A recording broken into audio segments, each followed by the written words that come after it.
topic is basically Bangladesh-India relations and China. China, we have kept this a little bit, and China. This was Bangladesh-India relationship in the context of China in our geopolitical situation. So the main aim is of course, the subject is evolving one. The issues are evolving. It will evolve. We cannot say any final word, but first say what is the relationship, what are the relations with Bangladesh and India, mainly political as well as economic relationship, and then what are the major issues now involving, especially in the wake of the visit of Harshavardhan Shringla. There's something which came in the press. We don't know what are the other things which have been kept secret that is between the countries. So we'll, and the interest, the main thing is our major interest, Bangladesh interest, economic, political, our sovereignty, that is the foremost concern of us.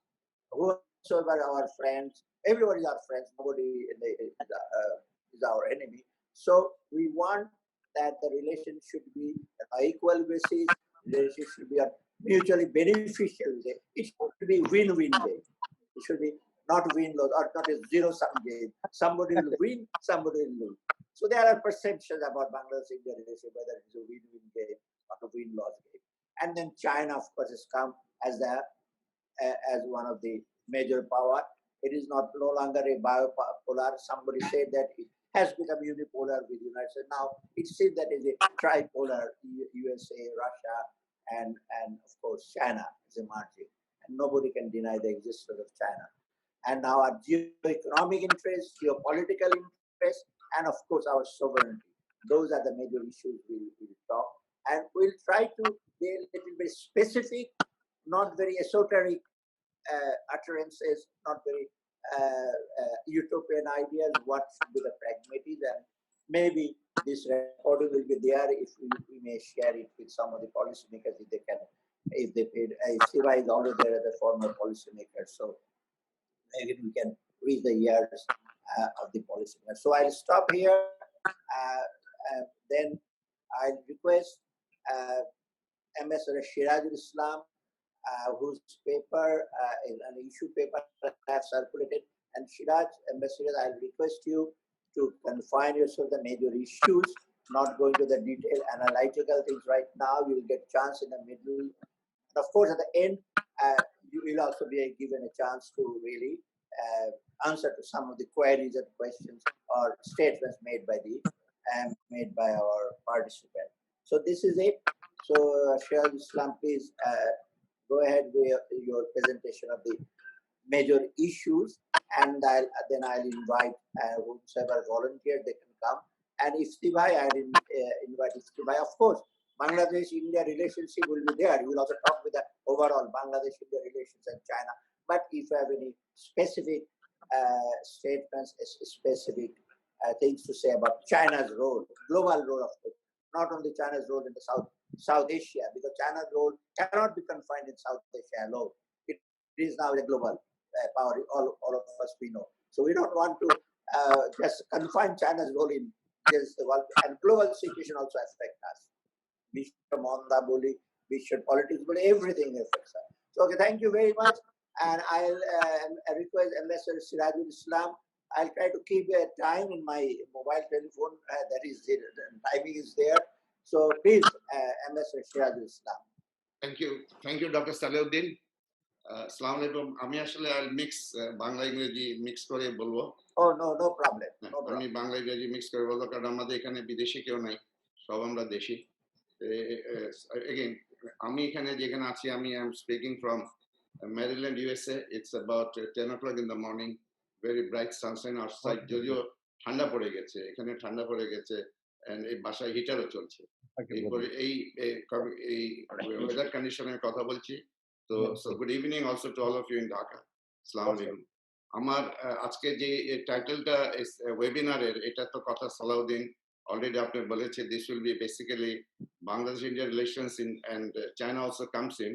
যে এটা যদিও আমরা একটু diplomatically টাইটেলটা সাজিয়েছি, কিন্তু আসলে এটা হবে এই ইস্যুর উপরে আমি কয়েকটা আর্টিকেল লিখেছি for the last couple of months when there was a debate in Bangladesh, যারা এই সাবজেক্ট নিয়ে আলোচনা করেন এই সাবজেক্টে যারা ফোকাস করেন তাদের ভিতরে যে বাংলাদেশ ভারতের থেকে কি বেরিয়ে আসছে, চায়নার দিকে গেছে, কতখানি গেছে, এরকম একটা কোয়েরি আমাদের সবার মনে, মানে যারা inform circle, people who have been focusing on India Bangladesh relations and China's.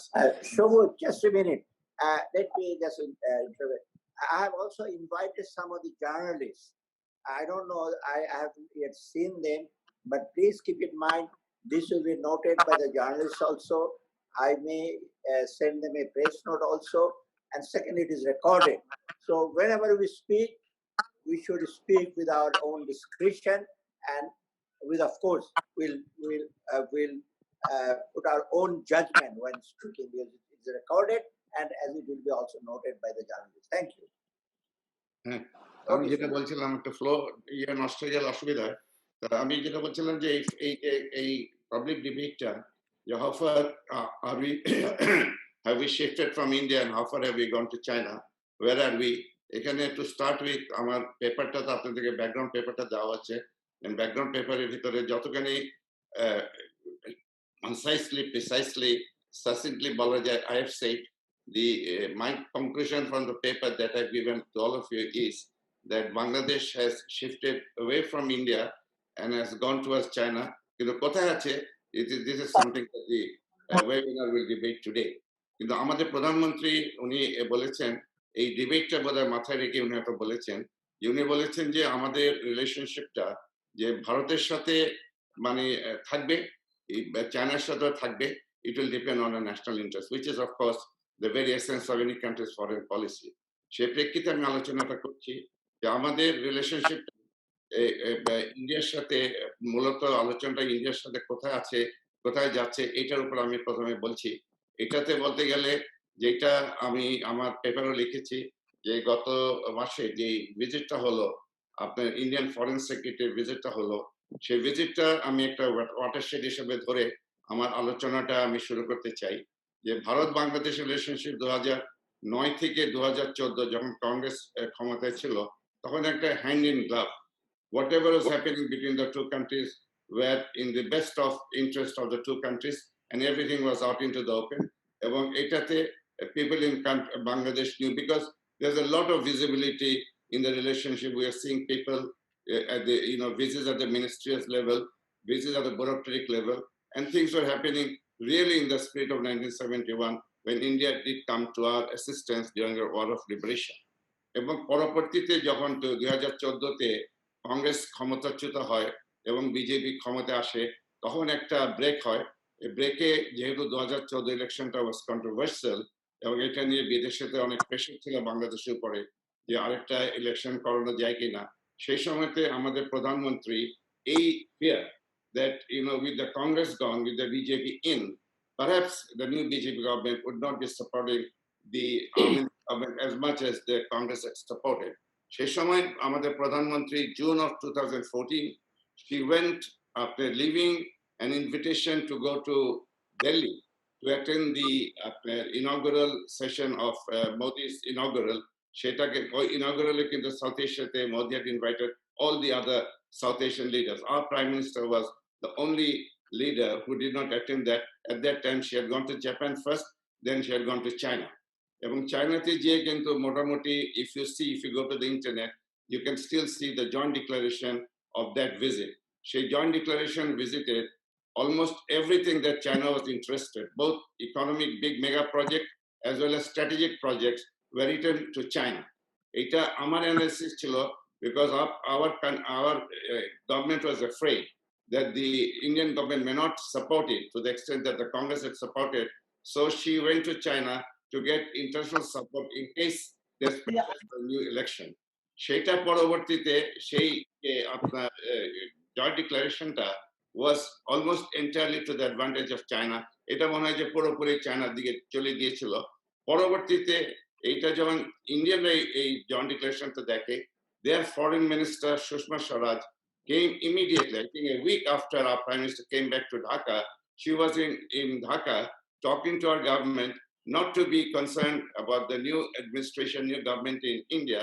They would be supporting the Army League government in the context of 2014 election as the Congress had done.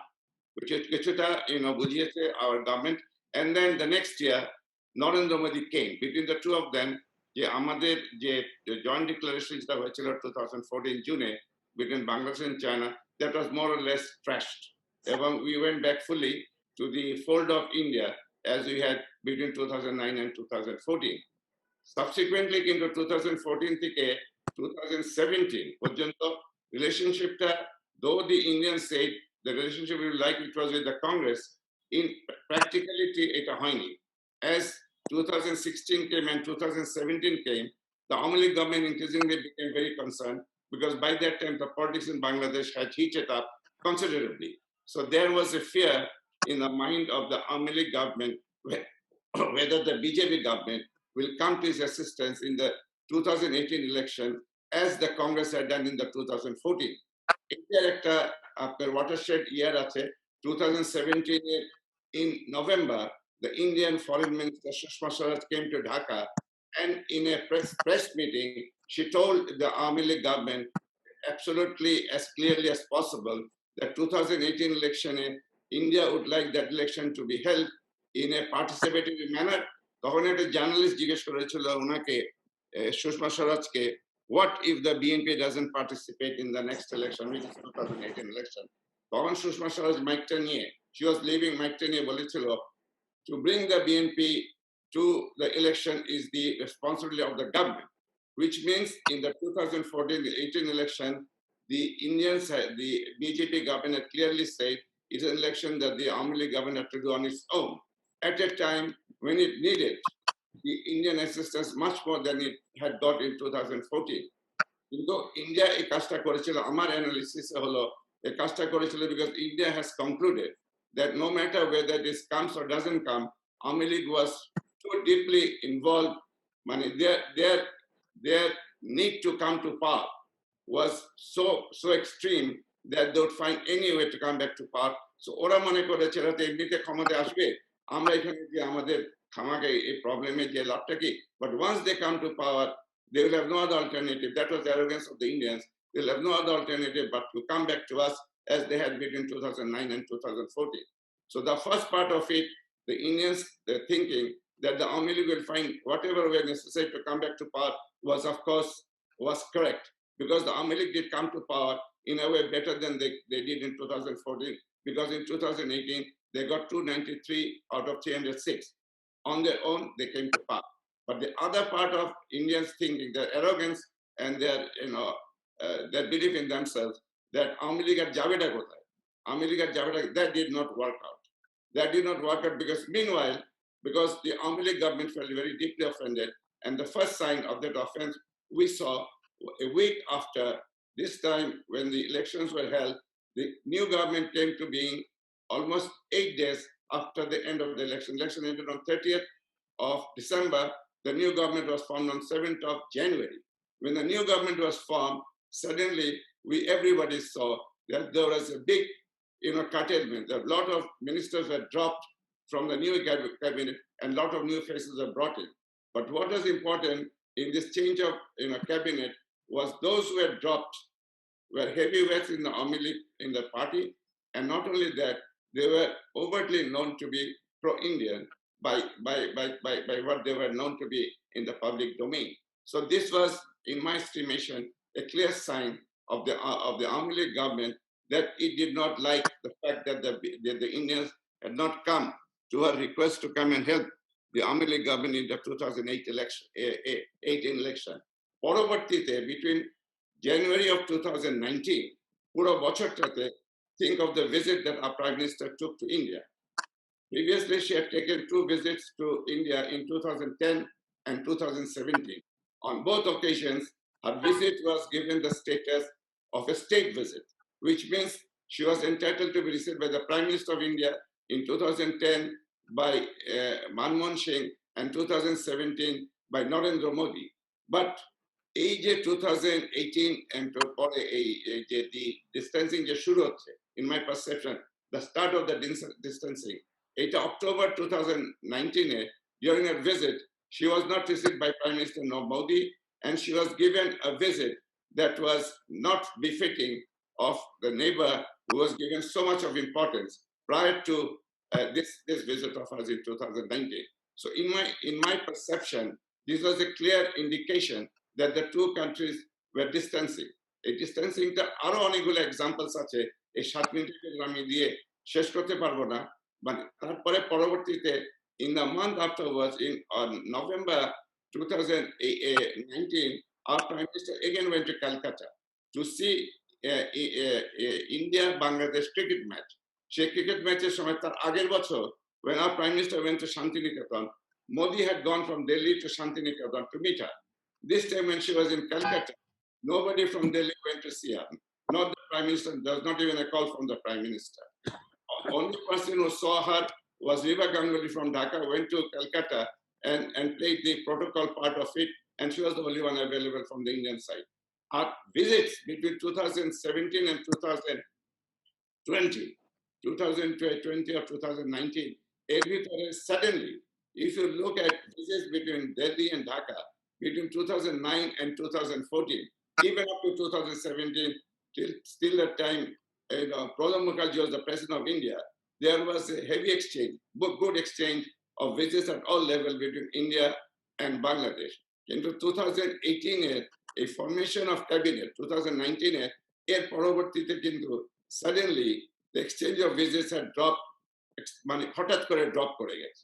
এই drop করাতে, in my perception, this was a clear indication of the fact that the two, Delhi and Dhaka, traditional 2009-2014 যে hand and glove relationshipটা ছিল, সেটা আস্তে আস্তে শিথিল হয়ে গেছে।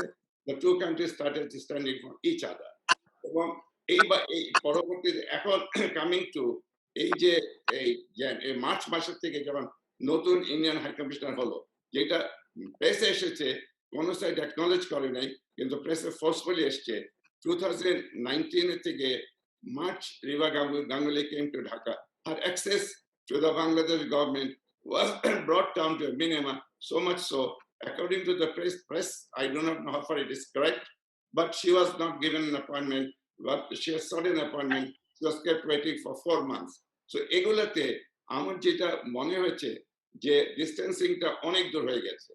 এবং এইবার যে আপনার ইন্ডিয়ান ফরেন সেক্রেটারি আসলো, if the two countries were so thick, the way the Indian foreign secretary's visit was handled, আপনি একদিকে দেখেন, আপনারা দেখেন, একদিকে ইন্ডিয়ান সাইড মানে সুমোটো মানে kept the visit extremely secret, but to their press, the Indian media takes official stand on international politics. We all know about it. So Indian media across all the newspaper like even the Hindu, a very credible newspaper, ora initially they gave the conclusion that the visit of the Indian Foreign Secretary was as good as it ever was under an Awami League government. এবং আমাদের প্রধানমন্ত্রী এবং Indian Foreign Secretary even went to the extent of discussing the roadmap for the next 2 years. This is one perception that, to my assessment, was a make-believe. This is what the Indian wanted their audience and our audience to know, that the relationship was very thick, there was nothing in between, এবং there was no question. যেগুলো মিডিয়াতে অনেক রকম কথা এসছে, social মিডিয়াতে specially, social মিডিয়াতে অনেক রকম কথা এসছে। এটা আমাদের একটা পর্যালোচনা আনা উচিত যে why suddenly the Indian media was saying that the visit was so good, so nice. There never was a better visit of an Indian dignitary to Bangladesh than that of Sringla.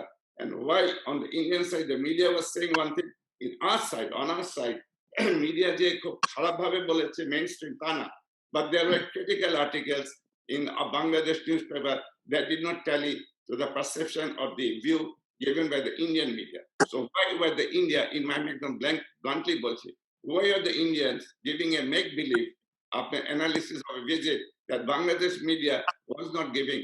Keep in mind, the government in Dhaka is an Awami League government. A social media, you see everything that the social media says is not only there's a distancing,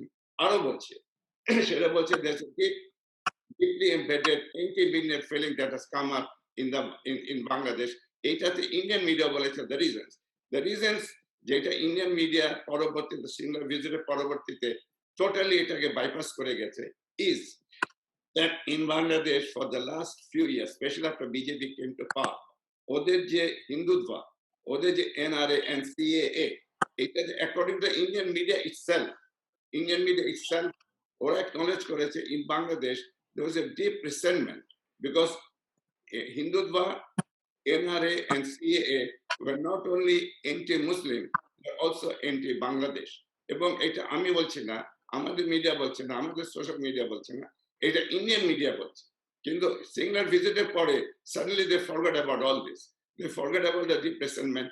Why is there resentment in Bangladesh? So singular visit did not answer because singular visited যে assessment Indian media দিয়েছে, the assessment first question is why did the Indians not give any official version of the visit, and why did they use their media to give a wrong perception, a perception that many in Bangladesh did not believe. Now coming to the other part of it, now in the meantime, in 2014 China did not get any time at all. Immediately after the joint declaration was announced, the Indians came, Modi came to Dhaka, Sushma Swaraj came to Dhaka, and আমাদের government took it back to the Indian camp. But 2017, and this is the Indian arrogance coming out of Hindutva, arrogance coming out of the anti-Indian feeling. এইবার তারা ধরে নিয়েছে আওয়ামী লীগের জাবেটা করে, and they gave a power that 2014 was perhaps not as powerful as it is today. Today China is a superpower almost. এই চায়নাকে 3টা বছর সময় দিয়েছে to what they created. The Indians created the vacuum and the Chinese got 3 years. 3 years powerতে আমার perception, though I'm not an economist, but আমার perception, the men in the street also know. Most of the mega projects in Bangladesh in the last 3 years have gone to China. এবং এই চায়নাতে mega projects is a মিশে. They have also and taken over a few which are deeply strategic. যেমন কক্সেস বাজারে submarine বেসটা নিয়েছে, সিলেটে আপনার যে সেকেন্ড এয়ারপোর্টটা নিয়েছে, এবং যেই জন্য সিংলা এসেছে, the reason why Singla came helter skelter running to Dhaka is because there was a talk that Bangladesh and China were discussing a very, very strategic project. That was the Tista project, যেটাতে China is willing to contribute $1 billion. Eta, if you see the geographical location of this name, the project নাম দিয়েছে Bangladesh China Tista project. সেই project is just below the chicken neck.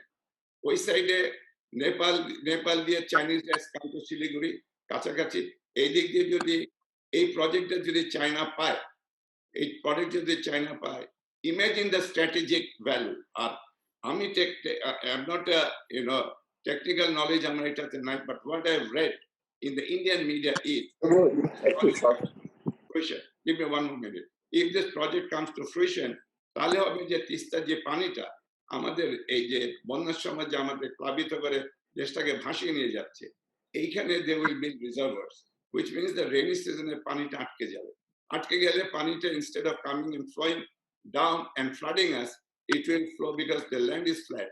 It will change direction and flow over West Bengal, which means the flooding that we are facing today from the Tista will now go over West Bengal. Number 1. Number 2 হলো ওই জায়গাতে আপনি strategically, if the Chinese get a hold there, imagine, I don't know, I'm not going to go into the details of it, but that is a nightmare scenario for India.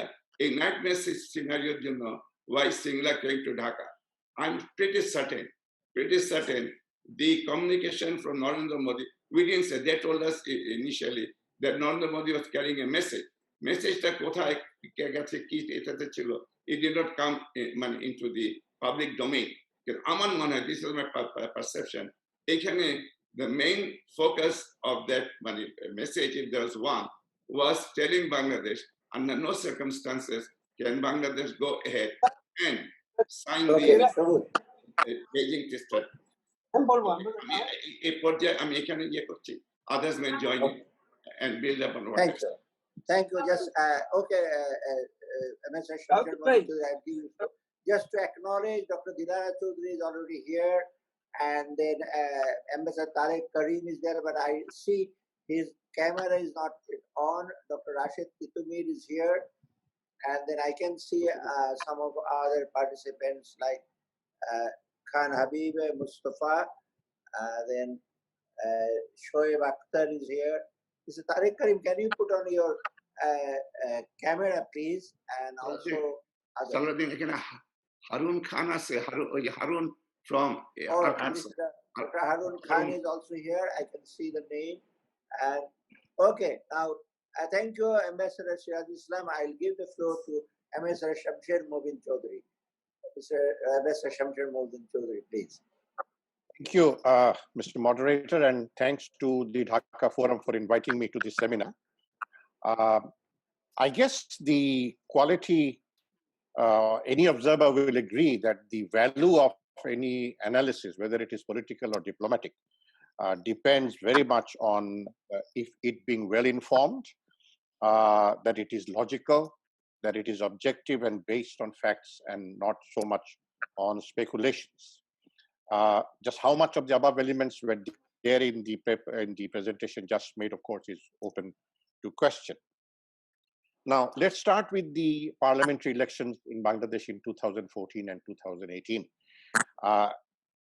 Obviously, I had an inside view of the situation as it evolved in 2013 and 14. Now, my own very first-hand knowledge clearly shows that the Congress government was very keen that BNP take part in the 2014 election, so it becomes a participatory election. And this was the clear message when the BNP chairperson was invited to a very high-profile visit to Delhi, where she met every single political leader in India, the president, prime minister, foreign minister, and treated very well. I happened to be present in all those events. However, things turned sour when with the display of then Indian President Pranab Mukherjee, when he visited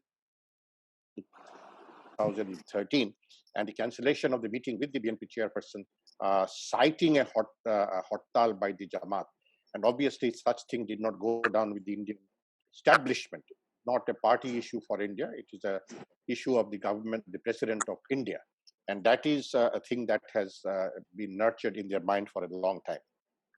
By the time 2018 election came about, Sushma Swaraj has visited Bangladesh.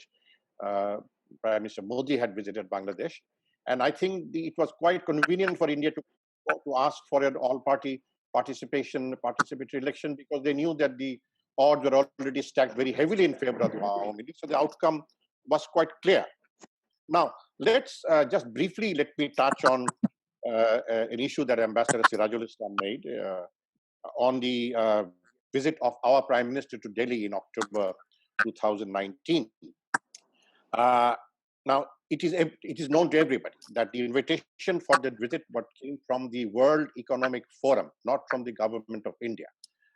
However, she was also co-chaired a meeting of the World Economic Forum.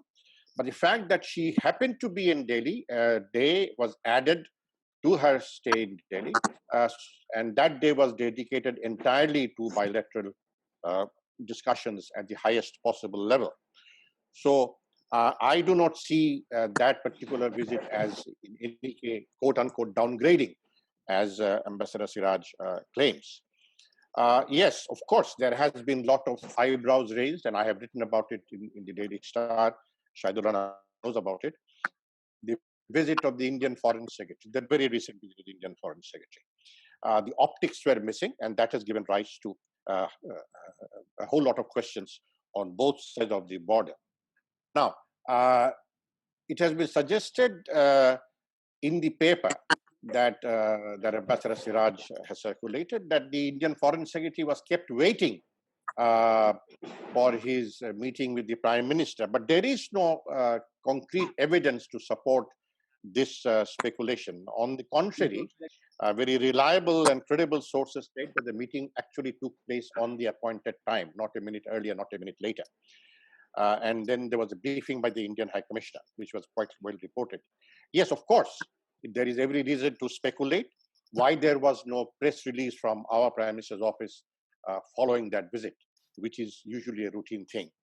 But then again, it's a matter of speculation. Now, I don't know if that can be used to make a judgment call on the state of Bangladesh-India relations.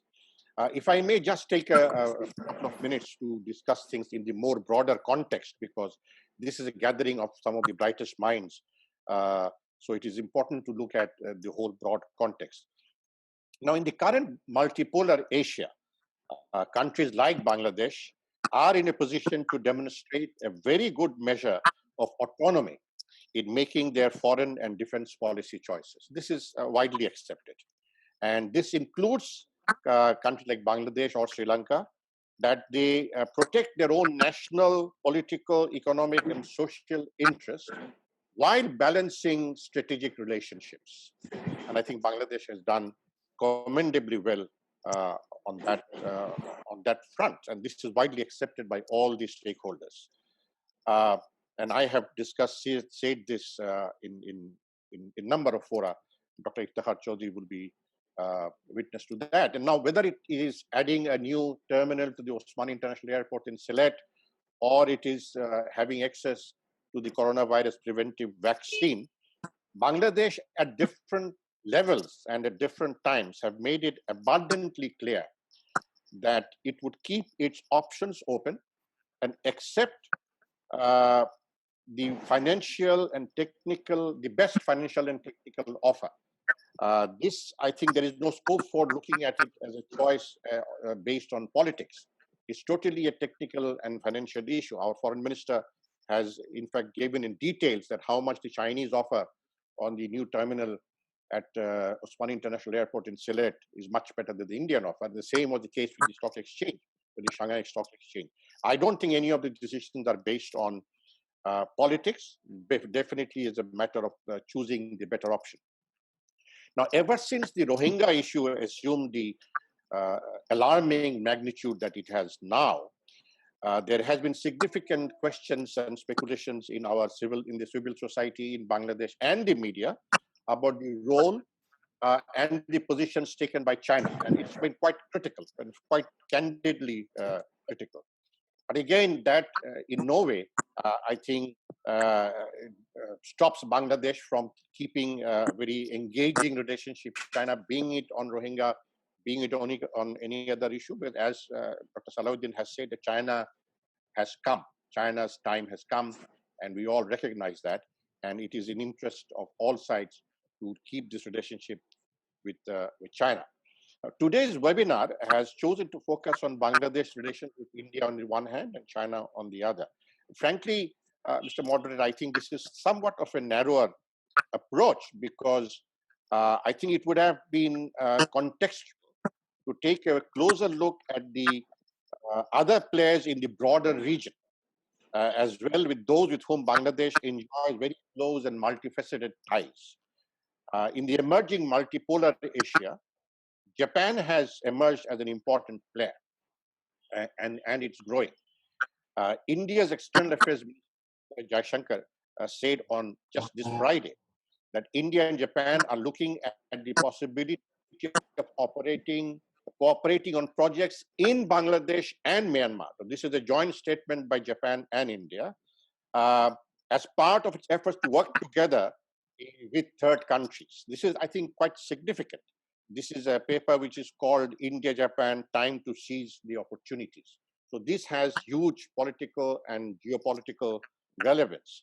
And I think this is important because, as we know, the role that Japan is playing in the position, Japan has taken a number of issues in the Indo-Pacific region. I think the Indian foreign minister's remarks assume significance for Bangladesh also, when seen against the backdrop of efforts by several countries, including India, Australia, and Japan, to forge new relationships with countries across the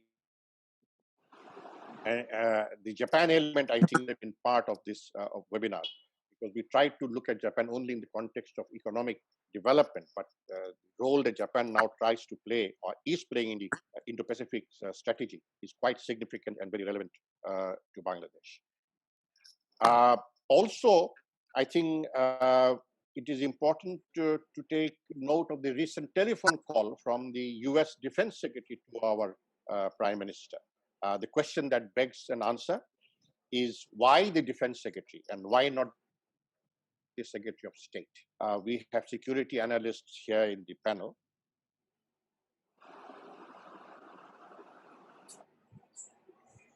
Relate to defense and security related issues, while the Secretary of State would logically cover broader policy matters that may go beyond the bilateral framework.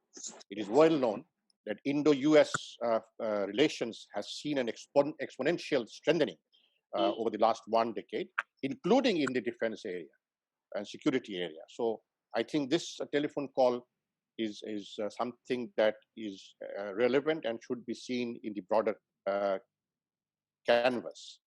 I would conclude at this stage, Mr. Moderator, which is saying that that there is little doubt in everybody's mind that Bangladesh at present has established itself as a responsible neighbor and an important player in the immediate and in the broader Asian region. And this fact has been taken note of by all our friends. There is no distancing. I don't see any distancing. I see it is a good management of relationship in the interest of Bangladesh itself without compromising on the sovereignty issues. Thank you, sir. Thank you, Ambassador Shamshabati. I'll request Brigadier Shahidul Anam to Thank you. Thank you. আমার একটা submission ছিল যে I think we'll have to perhaps it may be misplaced to suggest that we'll have to have a strong tag on the time limit. Yes, that's true. I'm trying, but I request you please keep yourself within the time limit. But it reminds me of a joke, Salahuddin Bhai, which I can't resist saying. Chairman, there is a lot of audio distortion. I think it would be good if everybody who's not speaking mute their mic. Otherwise, we will continue to get the audio distortion. Thank That's you. true. Please mute yourself.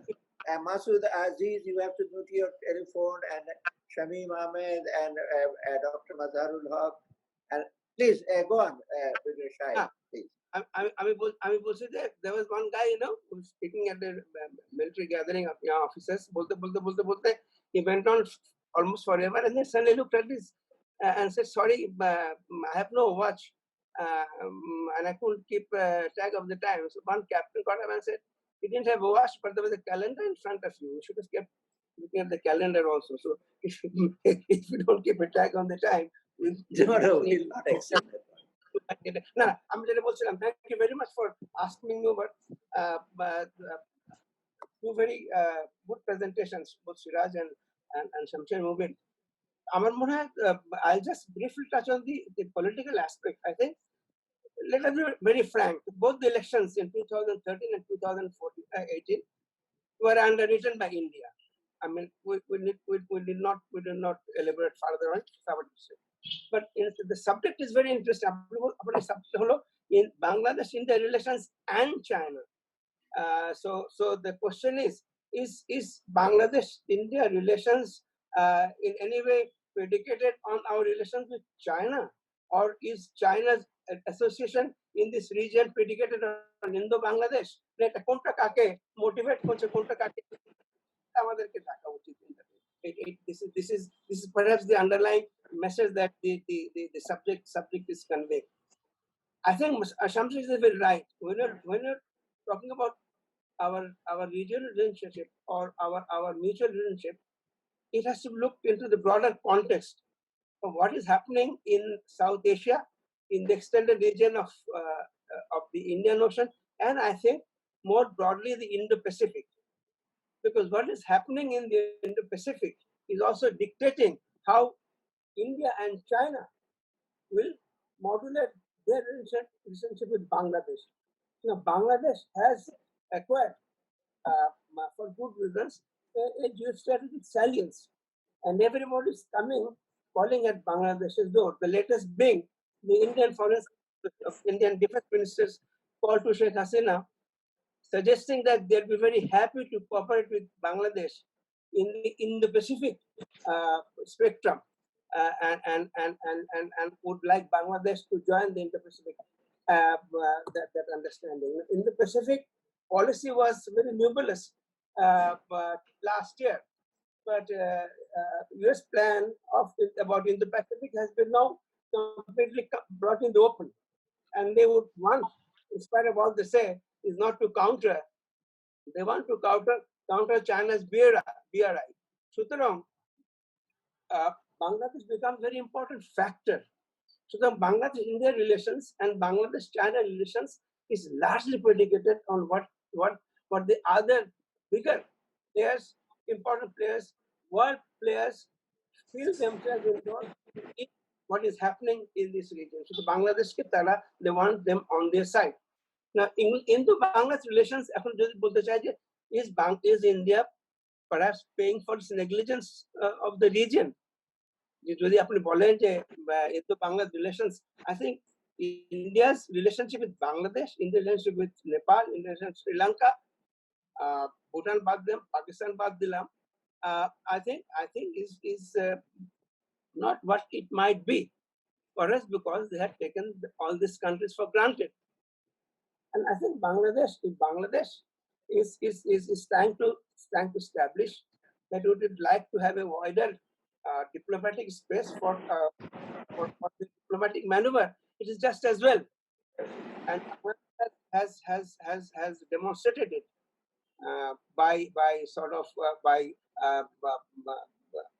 by coming into agreements with China, which are strategic in nature. Bangladesh has a deep military cooperation in China, but then also it has now come on the commercial side. So Bangladesh would like to do what they want to do insofar as the national interest is concerned. And I echo Shamsul Mubin that I think it has done very well to balance both India and China, but has made it clear that one's relationship with Bangladesh is not at the cost of the other relationship. And here I think Bangladesh interest has been held,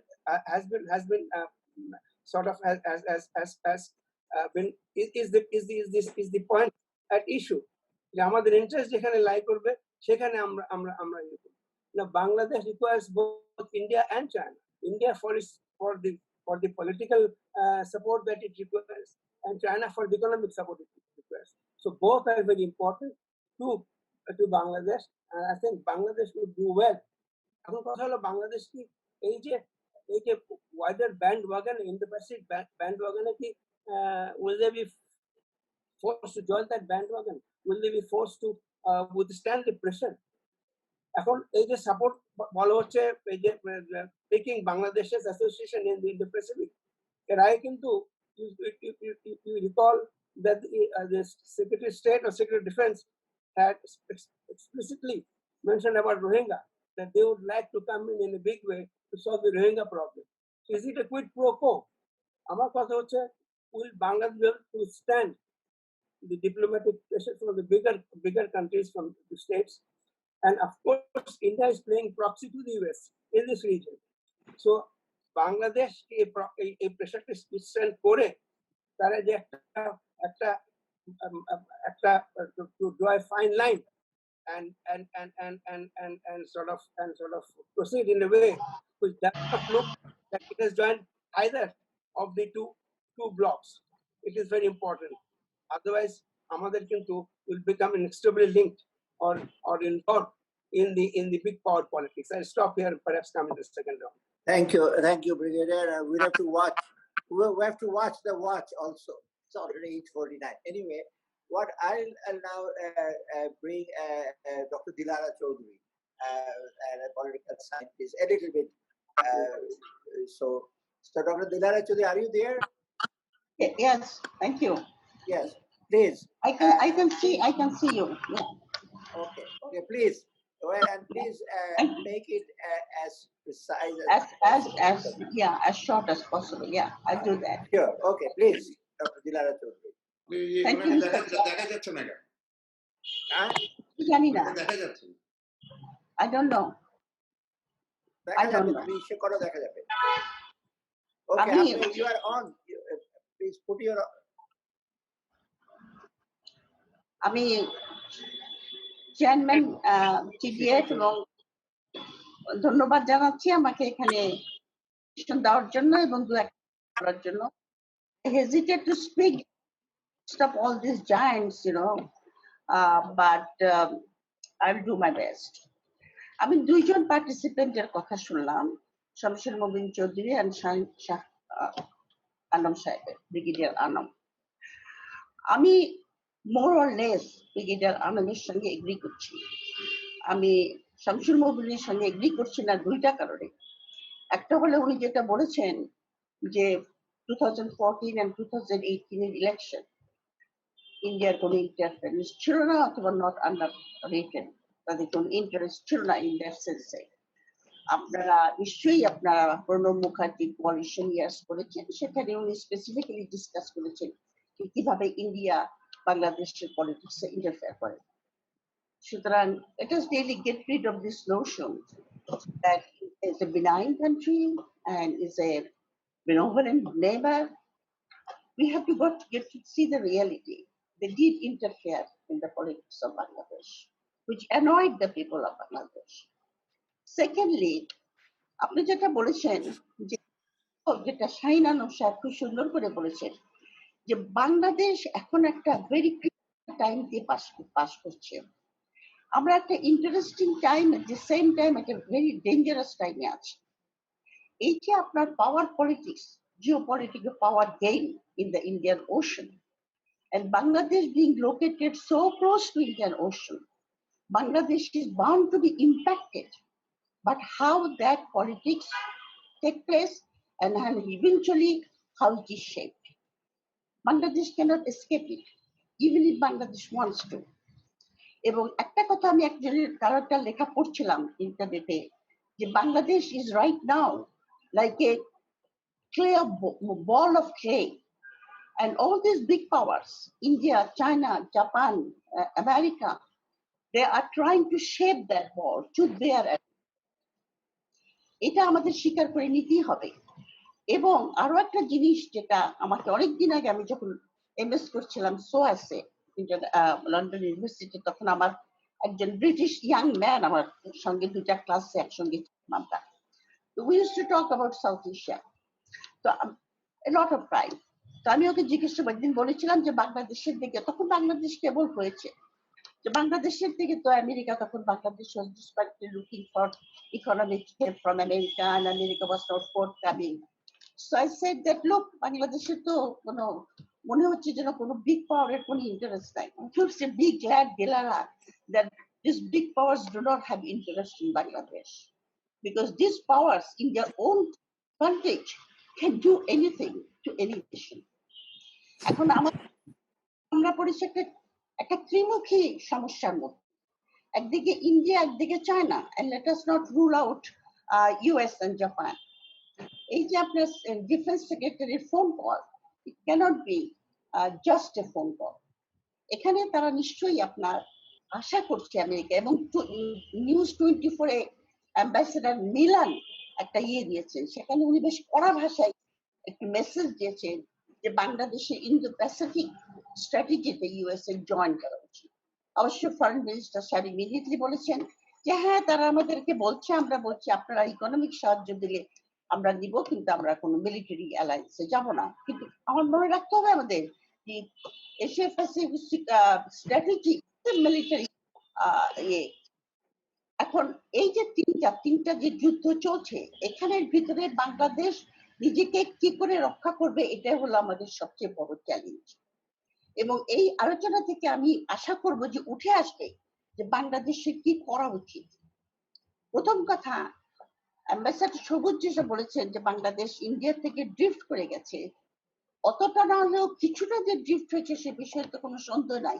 আপনি Indian news paper পড়ে দেখেন, আপনি ইন্টারনেটে তাদের article পড়ে দেখেন, they are all very critical about what Bangladesh is doing, because Bangladesh is having this relationship with China. At every stage, Bangladesh kintu apnar jokhonই this is a sovereign country. Bangladesh can make deals with any country Bangladesh wants to, and as long as it is not strategic, and does not hurt the interest of India, I think it is okay. There should not be any problem. কিন্তু আমরা যেটা দেখেছি যে every time প্রথমত আমাদের সঙ্গে চীনের অনেক দিনের সম্পর্ক যেটা মিলিটারি আর আপনার ডিফেন্স অ্যান্ড ইকোনমিক কোঅপারেশনে বেশি ছিল, কিন্তু things start moving from, I would say, from 2014, যখন China became interested in a deep sea port in Bangladesh. And rest we know the history. Eventually Bangladesh dropped the idea of Sonadia এবং চীন didn't get it. And also আপনার এবং সবাই জানে যেটা কার প্রেসারে করতে হয়েছে। তারপরে আপনি যদি চিটাগং পোর্টের দিকে তাকাই, তখন 2009-10 যখন চিটাগং পোর্ট আপনার port, I'm not going to make it too long, but when China gave the proposal to modernize and expand it, India interfered. And eventually 2015 Bangladesh ended up giving this facility to Indian cargo. আপনি তাকিয়ে দেখেন আপনার পায়রা বন্দরের দিকে, পায়রা বন্দর China as a consolation prize was given পায়রা, কিন্তু পায়রার সঙ্গে সঙ্গে আপনার India jumped up and said that I want to invest too. সুতরাং ওইখানে কনফিগারেশন করে পায়রাতে এখন as many as 10 countries are trying to invest in that project. সুতরাং to counter China and counter influence Bangladesh by India as well as US, that reality cannot be overlooked. And এখানে আপনার India যেটা আমি agri করি ambassador সবুজের সঙ্গে, India যে ভুলটা করেছে আমার মনে হয়, we speak as friend of India, but when we talk about our national interest, many Indian very top ranking analysts, they think that we are being inimical to India. And there are people in Bangladesh also, they will say that, well, you're talking nonsense. এখন এই যে continuous আপনার যে প্রসেসের ভিত্তিতে India overlook the valid interest of Bangladesh, specially আপনার তিস্তা, এবং আমরা দেখেছি all throughout Awami league in power, everybody knows prime minister herself declared it that আমি তো সবকিছু দিয়ে এসেছি, এখন এই রিটার্ন আমি কি পাবো? That is a question you have to keep it mind. আর আমরা কি পেয়েছি ইন্ডিয়ার কাছ থেকে? এখানে তো ইন্ডিয়ার সবচেয়ে বড় মিস্টেক হয়েছে।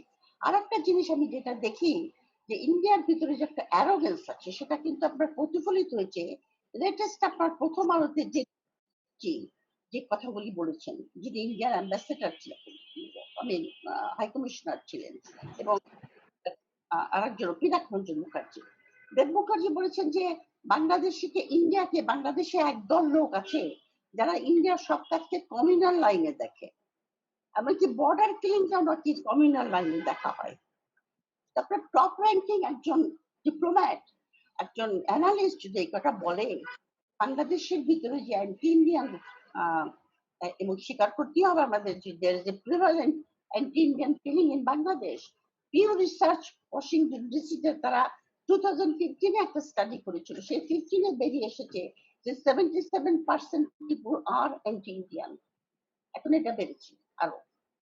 সুতরাং এই কথা বলে যে এই অ্যান্টি ইন্ডিয়ান ফিলিংটা বিএনপি জামাত করছে, দেব মুখার্জির ভাষায় বিএনপি জামাত করছে, এবং India and Bangladesh will join hands to secular forces of Bangladesh, join hands to suppress them. I mean, এটা তো একটা, when something is right on your face and you refuse to say it, তাহলে তো কিছু বলার নেই।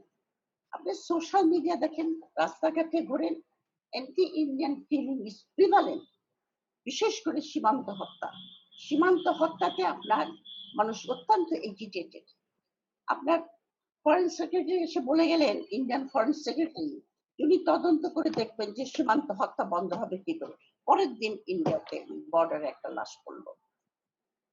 সুতরাং আমাদের Bangladesh India is border, we say that we are very friendly country, we have this, we have that, but Bangladesh India border is the bloodiest border in the world. 1000-এর লোক মারা গেছে বর্ডারে। আপনি যখন এখন আমাদের মিনিস্টাররা বলে যে চোরা কারবারি, এটা তো আপনার কষ্টের মতো হলো, আপনি তো তাকে ট্রায়াল দেন না, you have not arrested that person, you don't know whether he was really doing something mischievous. সুতরাং যুক্তিতে এগুলি থাকে না। তো আমি যেটা বলতে চাচ্ছি, I will say this and I will stop here, that বাংলাদেশের পক্ষে, এবং আমি মনে করবো, again I agree with Shaidanam, যে so far Bangladesh has done well in balancing India and China. I would say that China has been patient because too many times, several times, Bangladesh actually favored India by dropping China. কিন্তু বাংলাদেশের আপনার পলিটিক্সে না হলেও আপনার বাংলাদেশের ইকোনমিতে যে চীনের যে প্রেজেন্স এবং চীনের যে আমাদের যে চাওয়া, সেটা যে কত বড়, যে 2015 থেকে 15 এর মধ্যে আপনার চায়না ফরেন ডিরেক্ট ফরেন ইনভেস্টমেন্টে ইন্ডিয়া করে গেছে $38 as against $5 billion, and also trading আপনার সারপাস করে গেছে ইন্ডিয়াকে। আজকে যদি চীনের সঙ্গে আমাদের ভালো সম্পর্ক থাকে এবং চীন যদি তাদের বিলিয়ন লোকের মার্কেট ইম্পোর্টের জন্য বাংলাদেশকে করতে দেয়, তাহলে বাংলাদেশ কোথায় যাবে? বাংলাদেশের trade, it really, China's presence in Bangladesh's psychic and Bangladesh's policy very much matters, and it is, we can see. But how to, at the same time, we cannot, যেটা প্রাইম মিনিস্টার বলেছেন নিজে, single ভিজিটের politic, কিছুতেই আমরা এই সম্পর্ক নষ্ট হতে দেব না ইন্ডিয়ার সঙ্গে সম্পর্ক। We cannot stop India. How we can do that? That's the big question. And I hope this, great minds who have gathered here will come up with suggestions that how we can really, instead of, we should look after our own interests. No country should dominate us. Whoever says, whether giving money or this and that they are doing it for our interest is a nonsense. We do not want to be dominated by any country, not even and the US, whether it's China or India, and the people of Bangladesh here should really, the government, and that government should be backed by the people. The will of the government must be there. People must be there if the government wants to deal with this serious situation. A government not backed by the people cannot really deal with the serious situation, geopolitical game we are facing, and like it or not, we will be drawn in that game. Thank you. Thank you, Dr. Dilara Chaudhary. Dr. Iftikhar Bhai, do you want to come in, or I want to give the floor to Ambassador Tariq Karim, whether you would like to come in right now? And Dr. Rashid Titumir is there. So in that order, so you'd like to come in right now, Dr. Iftikhar Ahmed? Can you listen? As you had asked me, my thought processes were confined to China. So do you think it is an appropriate time for, or do you want Mr. Tariq Karim to come first? I think let Mr. Tariq Karim come first and Dr. Rashid. Okay, then I can follow. You can come in. Okay, thank you. We have already crossed 1 hour, so we'll continue. And I don't want to cut anybody short because they are very important things. As Dr. Dilara Chaudhary mentioned, Shahidul and Ambassador Shamsi Chaudhary, we have been giving. So I'll give the floor to Ambassador Tariq Karim. Can you hear me, Ambassador Tariq Karim? I can hear you. Can you hear me now? I've unmuted myself. Yes, we can hear you. Please. Yes, thank you for. I will say what I'll request now you because I will have to leave. I will have to leave around 9 o'clock. Oh, sure. Please go ahead. Number one, there are several points. I think we need to, first of all, make our analysis, and I agree with Shamsher, that it has to be based objectively, analytically, at a distancing yourself from your own emotions and putting your emotions aside. Largely, as Shamsher has narrated the run of events, I agree with him. I was in India when the visit of the then leader of the opposition took place, and I know the sort of treatment that was given. Even the penultimate call that was with the President of India, which was not to have taken place, also took place. And in a sense, Later on, our own Prime Minister said that they didn't treat me like this when I was leader of the opposition. So, in a sense, India at that time did press hard that you should make it a participatory multi-party election. Then India, we shot ourselves in the feet, or rather the BNP shot itself in the feet by the way they treated Pranab Mukherjee. Pranab Mukherjee was then coming not just as Pranab Dada, he was coming as the President of the Republic of India.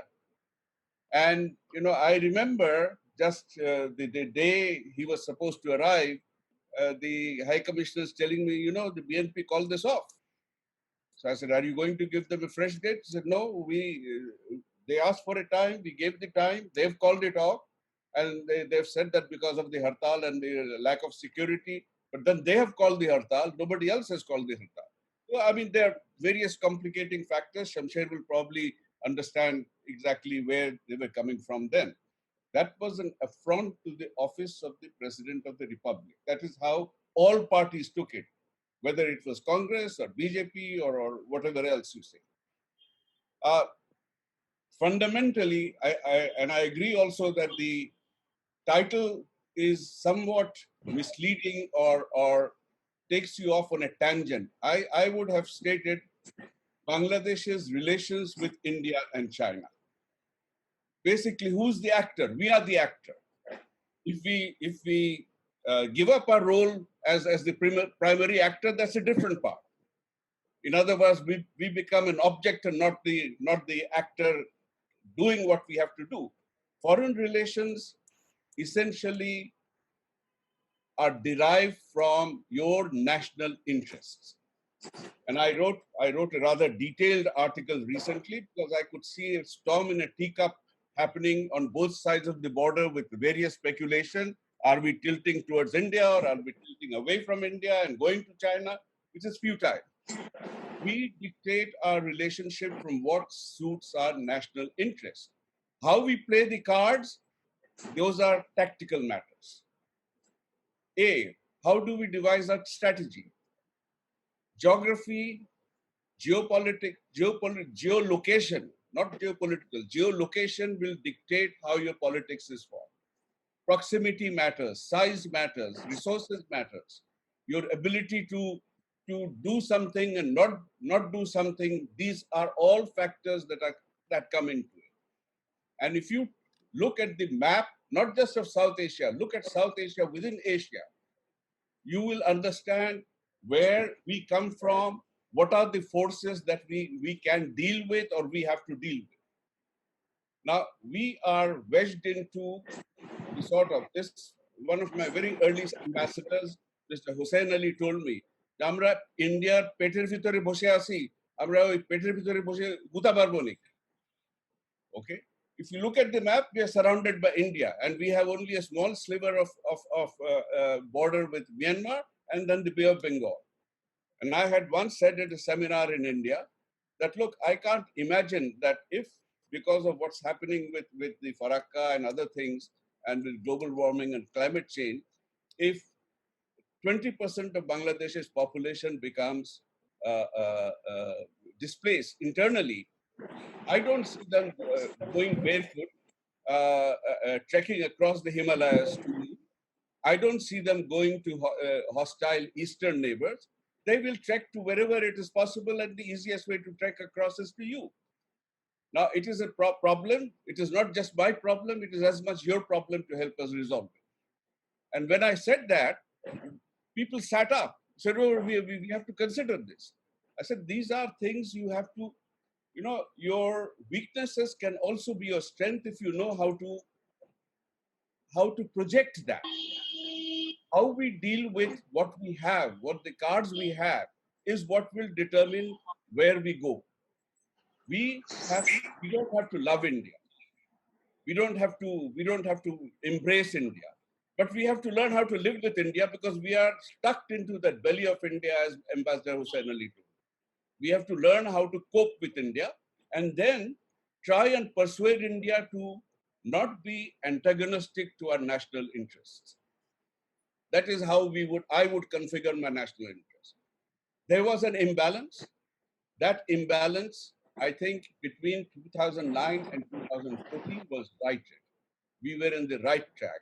I think by 2014, we were in a position much better situated than most other countries in South Asia. We had the best of relations with the two giant powers on our two sides, one surrounding us and one at one stage of separation from us. And this is where I think, in a sense, and I wrote that article to say that, look, right in the beginning, when Bangabandhu came back, and I was involved in many of the speech writings with my DG at that time, it was very clear. Yes, we have, we are grateful to India for the support it gave us. We are grateful to India for giving shelter and succor to the 10 million refugees who went, and a load of other things.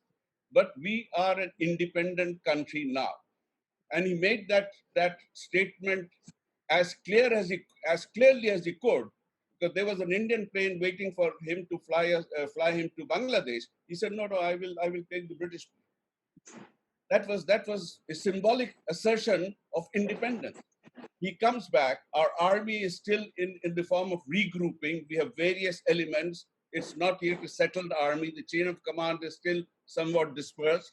And he tells Mrs. Gandhi, "Please take your army out.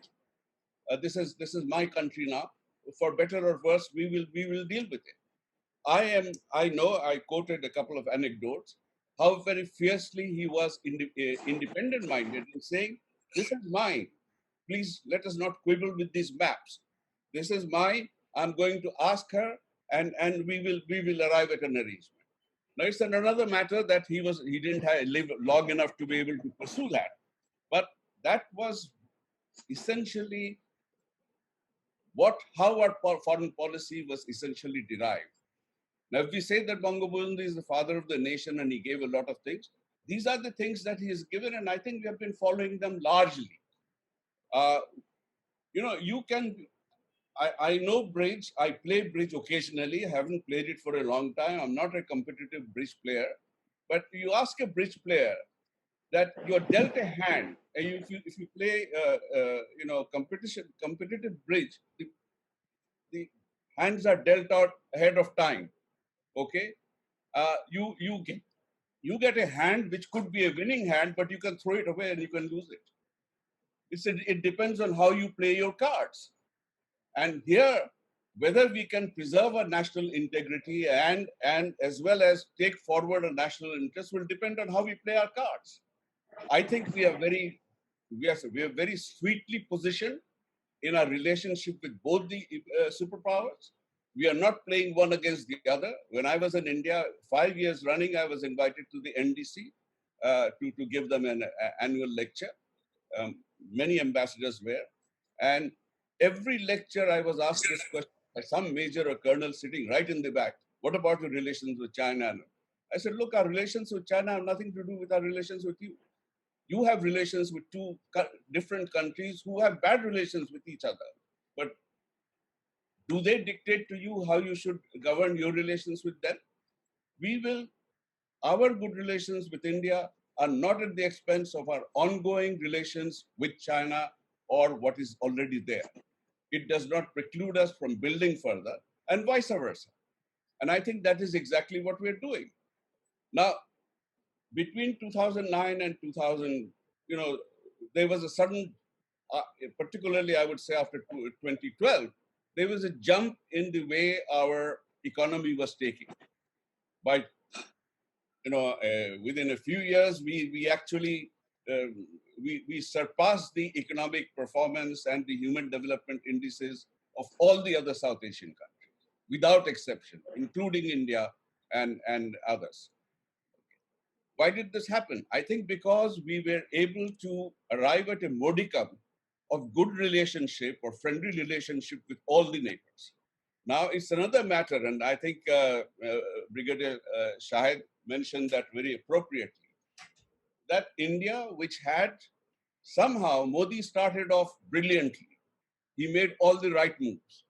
But then somewhere soon after, he started losing it. He went to Bhutan, he went to Nepal. He had not visited, no prime minister had visited Nepal for almost 20 years.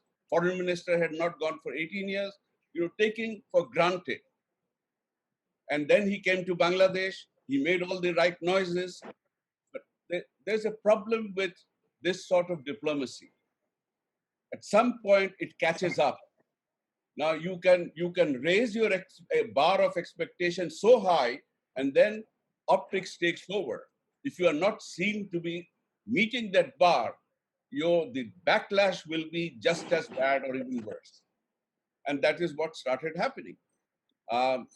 In a sense, India lost goodwill with Bhutan. It lost, and Bhutan is a small country, cannot say much, but it made its independence known in a number of things that I know of. Okay, it stopped the BBIN, not because of the reasons that they gave. There were other factors. There were factors bilateral between India and Bhutan, and they decided that, okay, we are not going to be pushed around.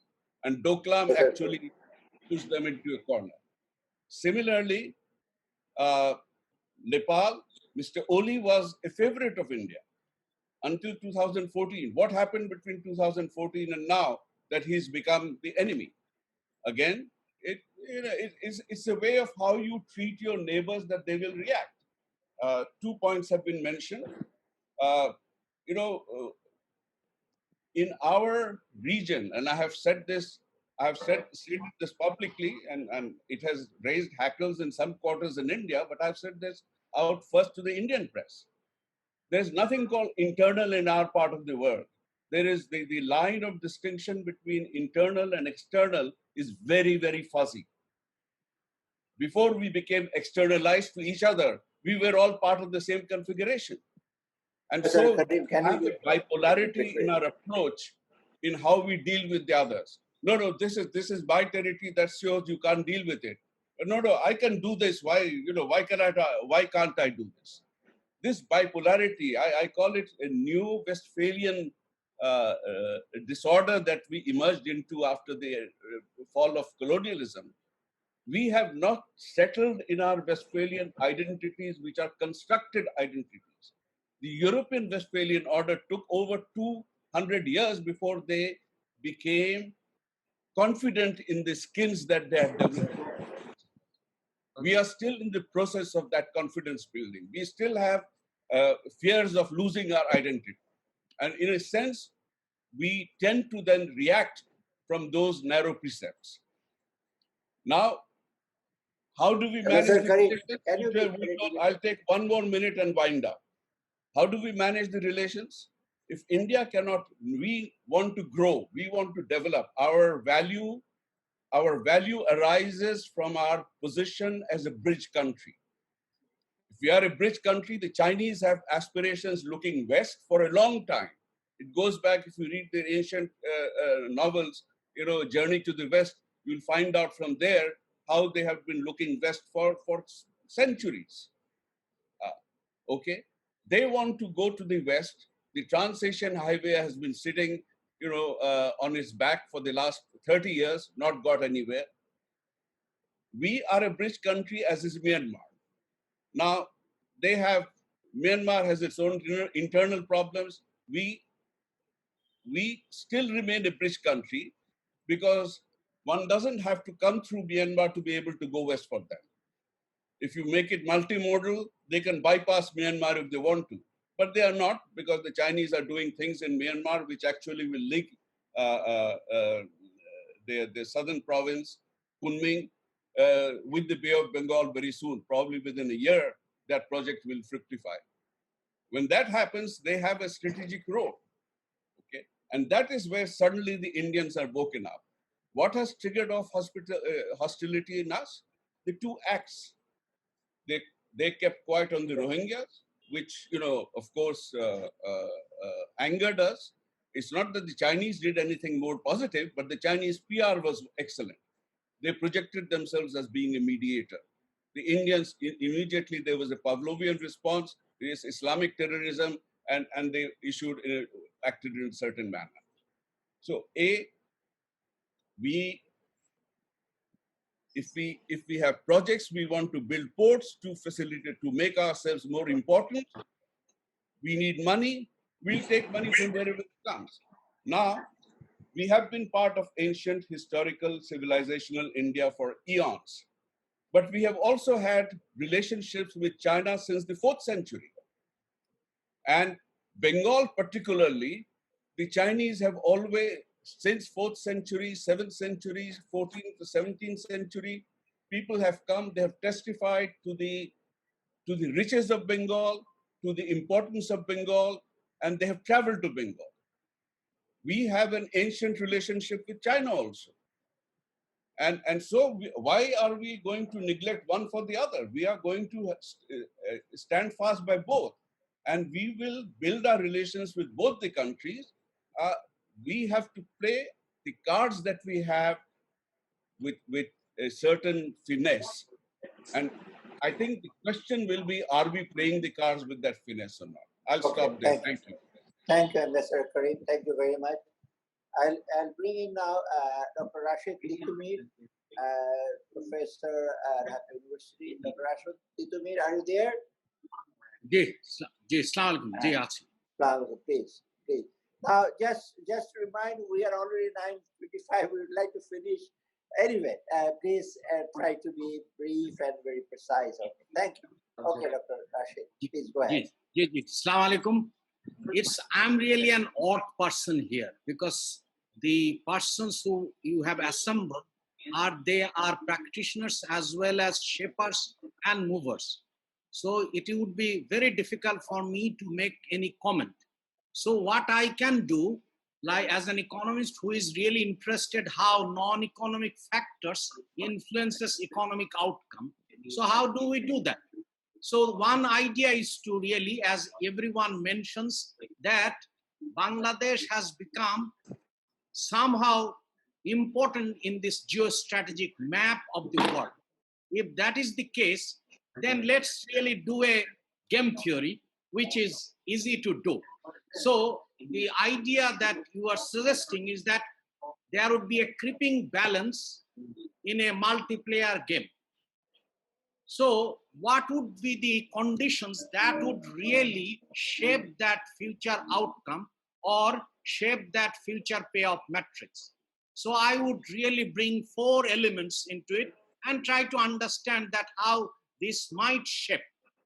The first one, which is not really discussed neither by the academics nor by the practitioners, because they tend to be divided into 2 camps, broadly speaking. One is liberalism, the other is realism. But they do not count in and factor in because mostly they see it government to government. But they do not see it mostly in terms of social approval, which is at stake. So how do we ensure that there exists a normative legitimacy? Because both of their analytical framework doesn't really allow them to bring that social approval or normative legitimacy into the ground. So they see it as a transient phenomenon, and they see it as a basically something related to and confined within the realm of the normative legitimacy. So that's one thing. So that could really understand, one could really understand particularly Bangladesh-Indo relationship shaping from 1970 to onwards. So how do this social approval or normative legitimacy have shaped, and how that will be shaped by, say, USA or China? So that's point number 1. Second thing, as I hear, and obviously, as it might sound cliche, but it might be the reality, that it is shaped by national interest. But what they do not say, and they do not want to say, is that this is shaped by externalizing the internal compulsion. Excuse me, I'm getting some sound. Dr. Rashid, just a minute. Somebody has put their microphone on. So, can you hear me? Rashid Titumir is speaking because I'm hearing some noise.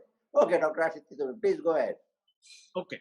So the first point that I was mentioning about this, the idea about social approval and normative legitimacy, and the second thing I was touching upon is about when we talk about national interest, but what we do not necessarily talk about how this national interest is shaped, meaning how this is externalized from its internal compulsion.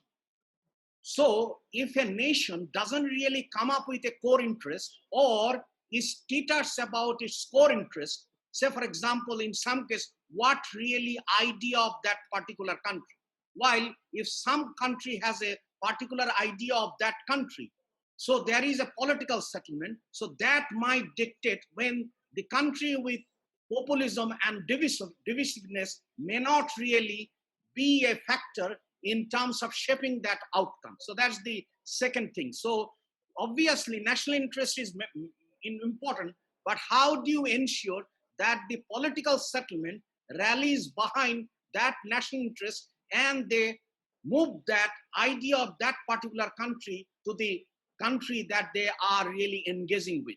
If they are in a divisiveness and they are not sure about what that country stands for, then it would be really difficult to bring that political outcome in their favor. So that's the second kind of decided factor in my model. The third one that is quite important, because we also hear a lot about South Asia is a least integrated country. Obviously, South Asia should remain as a least integrated country, because it's not what we say as an alternate fact or misinformation. We do not really see what is the matter in terms of creating that demand for a country to consume from the other country. Because what I mean by that, if you are at a same level of economic development, how on earth would you expect that you can export to that country and that particular country would consume that product? So that means that if the consumption demand is at par level, it would be really difficult to maintain that economic balance. So obviously there would be a tension, and that would tend to really go to that particular country where there is a higher consumption demand. And so that would require, obviously, so these three wouldn't allow country either social approval or this core national interest or the payoff matrix would not allow a tilt. And so it's difficult. So what is really important, as you are discussing, and I would stop here. So when we are having this kind of a discussion, which is really praiseworthy, because most of the discussion are annexed to the government processes, which one, so what is really important is to really try to understand, and that I am sure Dr. Salahuddin Ahmed with his able leadership would really come and discuss about what is Bangladesh core interest. What do we mean by core interest? And how can we really say this is our long-standing policy? And how do we say there is an institution that really defines defense policy, foreign policy, and national security policy? What is the institution that really brings together that and creates that normative legitimacy? Either we might glorify someone, and the glorification might end up saying this is a charismatic leader who has defined the foreign policy or a security policy or a foreign policy that in no way really be something sustainable. To that point, I just give an example and I will stop. Say, for example, how do we really relate to the fact when Amar Dekha Noya Chin was done at that period, and then Bhashani writes Mao Zedong Deshe. Back in that days when it was not discussed, while all were discussed. And then how do you respond to the fact when you say that Bhalobashar Nauka Pahar Baiya Chole? So as some of you are all old IPSU member, you might relate to the fact how this Bhalobashar Pahar comes into the Chinese Communist Party lingua, which is basically the old foolish man removes the mountain. So one has to really deep down to the charismatic world and try to understand what is there without really being beefed up to be someone's spokesperson.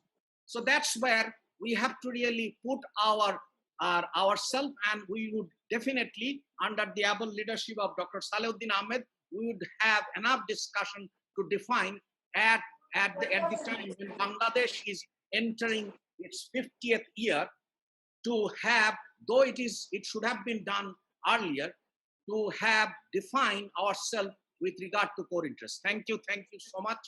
I learned a lot, Thank you. and I could continue to benefit from your discussion. Thank you, Dr. Thank you, Dr. Mahfuzul Chaudhary esche, VC Chittagong University. Okay, I recognize them. Just a minute. Thank you, Dr. Titumir. You have brought out core interest. So Dr. Mahfouz is there. I can see the Brigadier General Shakaut also. So I'll bring right now Dr. Iftikhar Ahmed Chaudhary. Then gradually I'll bring the Brigadier Shakaut, Dr. Mahfouz Rahman, and A.R. Khan. I don't know Professor A.R. Khan is there or not. Shabuz, I don't know whether I haven't said it. Harun Khan from our Harun Khan is also there. So now we have to really be a little bit careful about our timing. I think it's already 9:30. We have come anyway. So Dr. Iftikhar Ahmed Chaudhary. Okay, thank you. All right, many thanks, Chair. As you have desired, I'll confine my comments to China's external behavior pattern. Now, I prefer the expression external behavior rather than foreign policy, because I believe foreign policy sounds too sanitized a term. Now, I have sought to track China's global role from my ringside perch in Singapore, and have three theses to offer, which I'll do very quickly. The first thesis is that China's behavior is generally a connected continuum, best understood by delving into its past. Philosophically, the Chinese have always viewed the world as two opposing elements, like yin and yang, that require appropriate harmonious balancing. Now, historically, it was the emperor's task. Since Mao Zedong and the revolution, the responsibility has devolved on the Chinese Communist Party.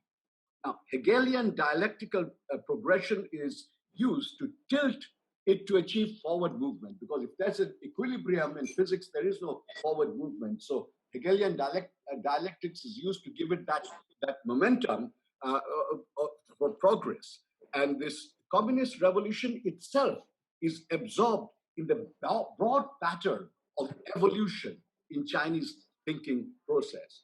So Chinese policies, and that is the thesis, policies are like a river that meanders slowly but does not suddenly change course with sharp turns. So it's one continuum historically. The second thesis is that the current leader, Xi Jinping, is imbued with a nationalism which is a peculiar Chinese trait. Now, it's distinct from the Western nationalism inspired by the French Revolution that we know of. And just as Ambassador Tariq Karim was talking about the Westphalian concepts, I mean, sometimes these Western concepts sort of change, alter as we come east. Now, the Chinese thought processes are embodied in what is known in Mandarin as Zhangguomeng, or China Dream. Now, China Dream has three elements. One is the new kind of big power relationship or peer status with the United States. Two is a win-win cooperation with allies and partners. Pakistan fits in as an ally, and Bangladesh perhaps as a partner. Three, boosting domestic economy by stimulating demand. A major fruition of the China Dream is the Belt and Road Initiative, the BRI. Now, rather than micro-intervention in others' domestic politics to ensure partnership, what China does is to create mega circumstances that lead other nations to want to be China's partner in their own perceived national self-interest. Now, Bangladesh fits into this category, as does in many ways the country where I live and work, which is Singapore. The third thesis is that the Chinese may express themselves in maxims and metaphors that may appear demure, but they can be steadfast. The Chinese can be very steadfast or even ruthless in achieving their set goals. For this purpose, they are building a strategic military wherewithal with wide usage of artificial intelligence, which is almost post-nuclear. It is evident in their non-kinetic electromagnetic and cyber capabilities, by which they can blind and paralyze their enemy without actually firing a single artillery ordnance. Now, in the absence of any international treaties constraining the proliferation of such weapons, China can easily share them with allies or proliferate. I'm not saying they're doing it, but they can theoretically with allies like Pakistan. Now, to summarize in very broad strokes, China is racing to reach peer status with the United States. Now, peer status doesn't mean equality. It means being of the same ilk. Now, China considers India an impediment to this goal and will maintain whatever pressure on India that is necessary. This is a structural element in China's foreign policy. If India is viewed as an impediment to China's achievement of peer status with the United States, they will continue to maintain a status no matter what dialogues take place in the Himalayas. Now, it will also create conditions through mainly economic tools, including military supplies, that would attract countries like Bangladesh to empathize with China. Now, we've had a very, very interesting discussion, and Dr. Tittumir earlier on was speaking of the possibilities of our identification of the core interests of Bangladesh. To my mind, because I think this is a bit akin to how Singapore relates to China. What we need to do, and what is great intellectual challenge for us, to be able to devise a method whereby we can relate to India in a manner in which we can behave in concord with, but distinct from India. The concord is necessary because we are, of course, India locked. The distinction is necessary because by that distinction, we can separate and justify our separate sovereign status. Now, okay, dealing with China, this thing is China takes very broad historical view of things. Time is not of the essence to the Chinese. The anecdote has it that Zhou Enlai was once asked about the impact of the French Revolution on history, and he reportedly said, "It is too soon to tell." I thank you. Thank you, Ambassador Chaudhary. I remember one story I read long time back. 80 years to prepare for an exam in China. They take a long time to prepare something, and you are rightly said they meander very slowly, very cautiously. They don't change the course just right in the way many of the countries do. Thank you, Ambassador Iftikhar. I'll bring in now Brigadier Shekhawat. Brigadier Shekhawat, we are getting a little bit late now. So you will, then I'll call Dr. Mahfouz and Dr. Haroon in that order. So Brigadier Shekhawat and our TDF member Iftikhar, I can see his hand also. I'll give you the floor. So okay, Brigadier Shekhawat, can you hear me? Can you come in, please? Yes, I can hear you. Okay, please. Go ahead. Oh, thank you very much, Dr. Salehuddin, and inviting me. I had another family program, so I had to cut short and join you. It's very interesting discussion, and all those who have so far spoken, they're all giants in their own field, and I don't know how I would fit in, but I'll just start with a story. Probably we are looking for some of the summing up that how our foreign policy has been and how it is and how to differ. First of all, I agree with Shamsher Mubin that, or others, that so far so good. Bangladesh is at least maintaining a kind of a balance. Now, sometimes it looks that we are either tilted towards north or tilted towards west. But I can understand that we are in a very difficult situation, the changing geopolitical scenario in the Indian Ocean region. I'm not talking about only this particular area. I would start and give a small story. Maybe all of you know, or many of you know, in 1962, when China was preparing to seize some of the Indian territory, Shah of Iran wrote a letter to Ayub Khan that you support India against China. It's in 1962. I'm sure all the senior diplomats would be knowing it. And Ayub Khan was almost ready to do that. And the letter was also sent to India. Ayub Khan was almost ready to do that. Mr. Bhutto intervened and he said, no, we don't take anybody's side. We just keep quiet. Then there was a request from India when the Indian troops were surrounded in Arunachal Pradesh. That was Nifa.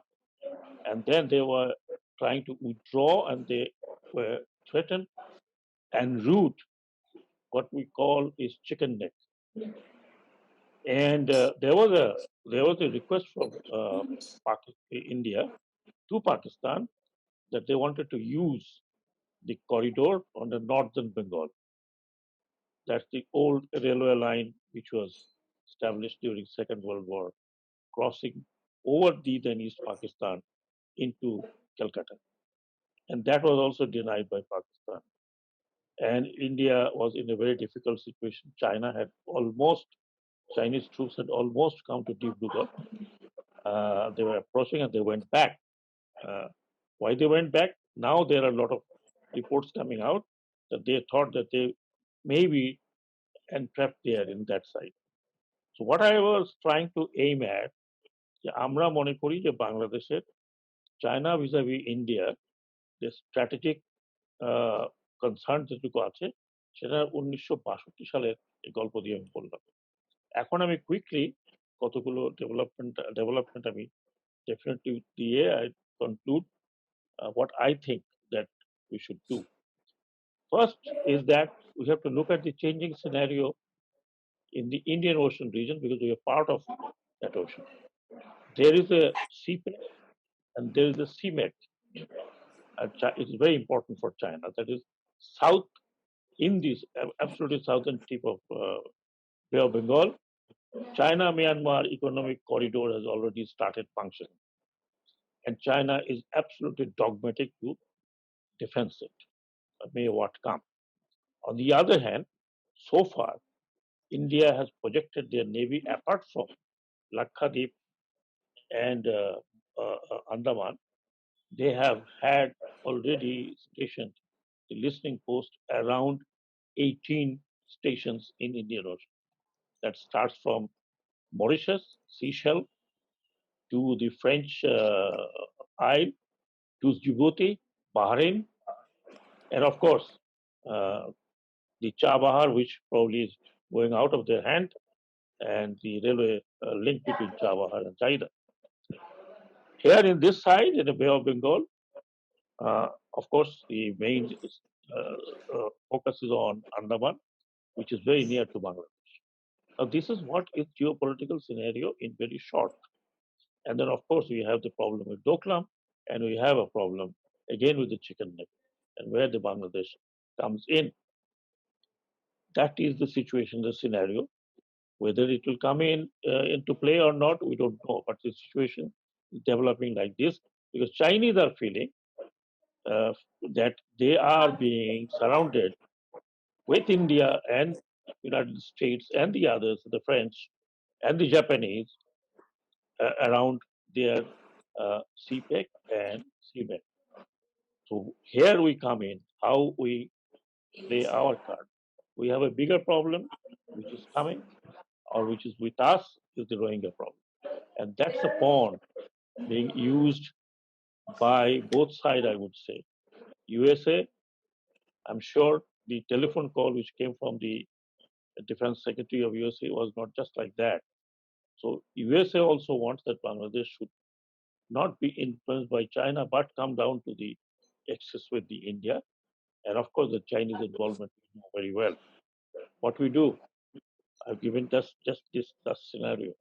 And it is not because of Bangladesh that we are having whatever small little good relation sometime and the relation goes sour with India.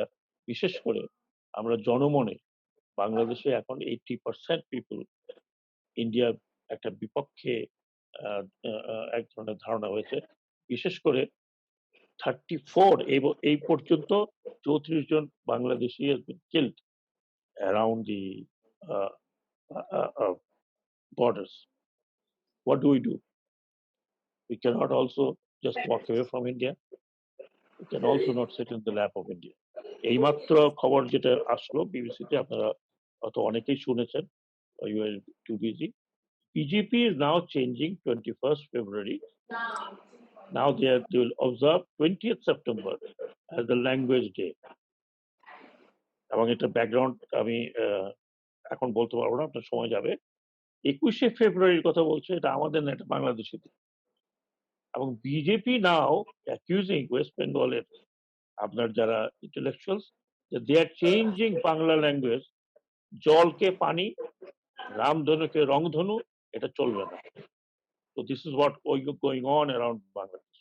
এটা তো আমরা Bangladesh is not doing what India thinks we are doing. India এখন যে আপনার সরকার আছে, সেই সরকারের কতগুলো কারণে বাংলাদেশিদের মনের ভিতরে একটা অ্যান্টি ইন্ডিয়া সেন্টিমেন্ট গ্রো করছে। These are fact. Whether somebody denies it or not, these are fact. Second observation that I have about India is almost like Punjabis. আমরা West Bengal is not India. Bharat দিল্লিতে যারা বসে আছে, যারা rule করে, they are all in the speaking belt and their behavior is just like Pakistani Punjabis. They don't know what is Bangladesh. সাধারণ মানুষ যারা ডিপ্লোম্যাটিক হয়তো জানতে পারে, কিন্তু even lot of politicians do not know what is Bangladesh and what Bangladesh has gone, where Bangladesh has come. এখন পর্যন্ত they think that Bangladesh something what Nepal they thought of.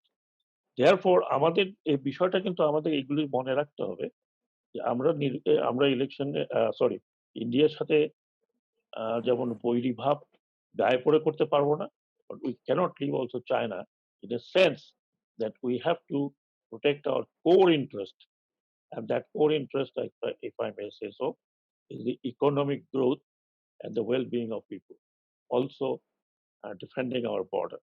আমি অনেক কিছু শুনেছি, খুব বেশি 4 পাতা লিখে এনেছিলাম, but since you don't have time, so I don't want to please send it to us. আপনি ব্রিগেডিয়ার সাগাত, আপনি আমি নোট করেছি পাতা লিখিনি, but if I write an article I'll send it to you. আমি শেষ করব we have to also look at কয়েকদিন আগে মাননীয় প্রধানমন্ত্রী ইনভাইট করেছেন Richard Tayyip Erdogan, the president of Turkey. This is very, very significant. President of Turkey has accepted the invitation.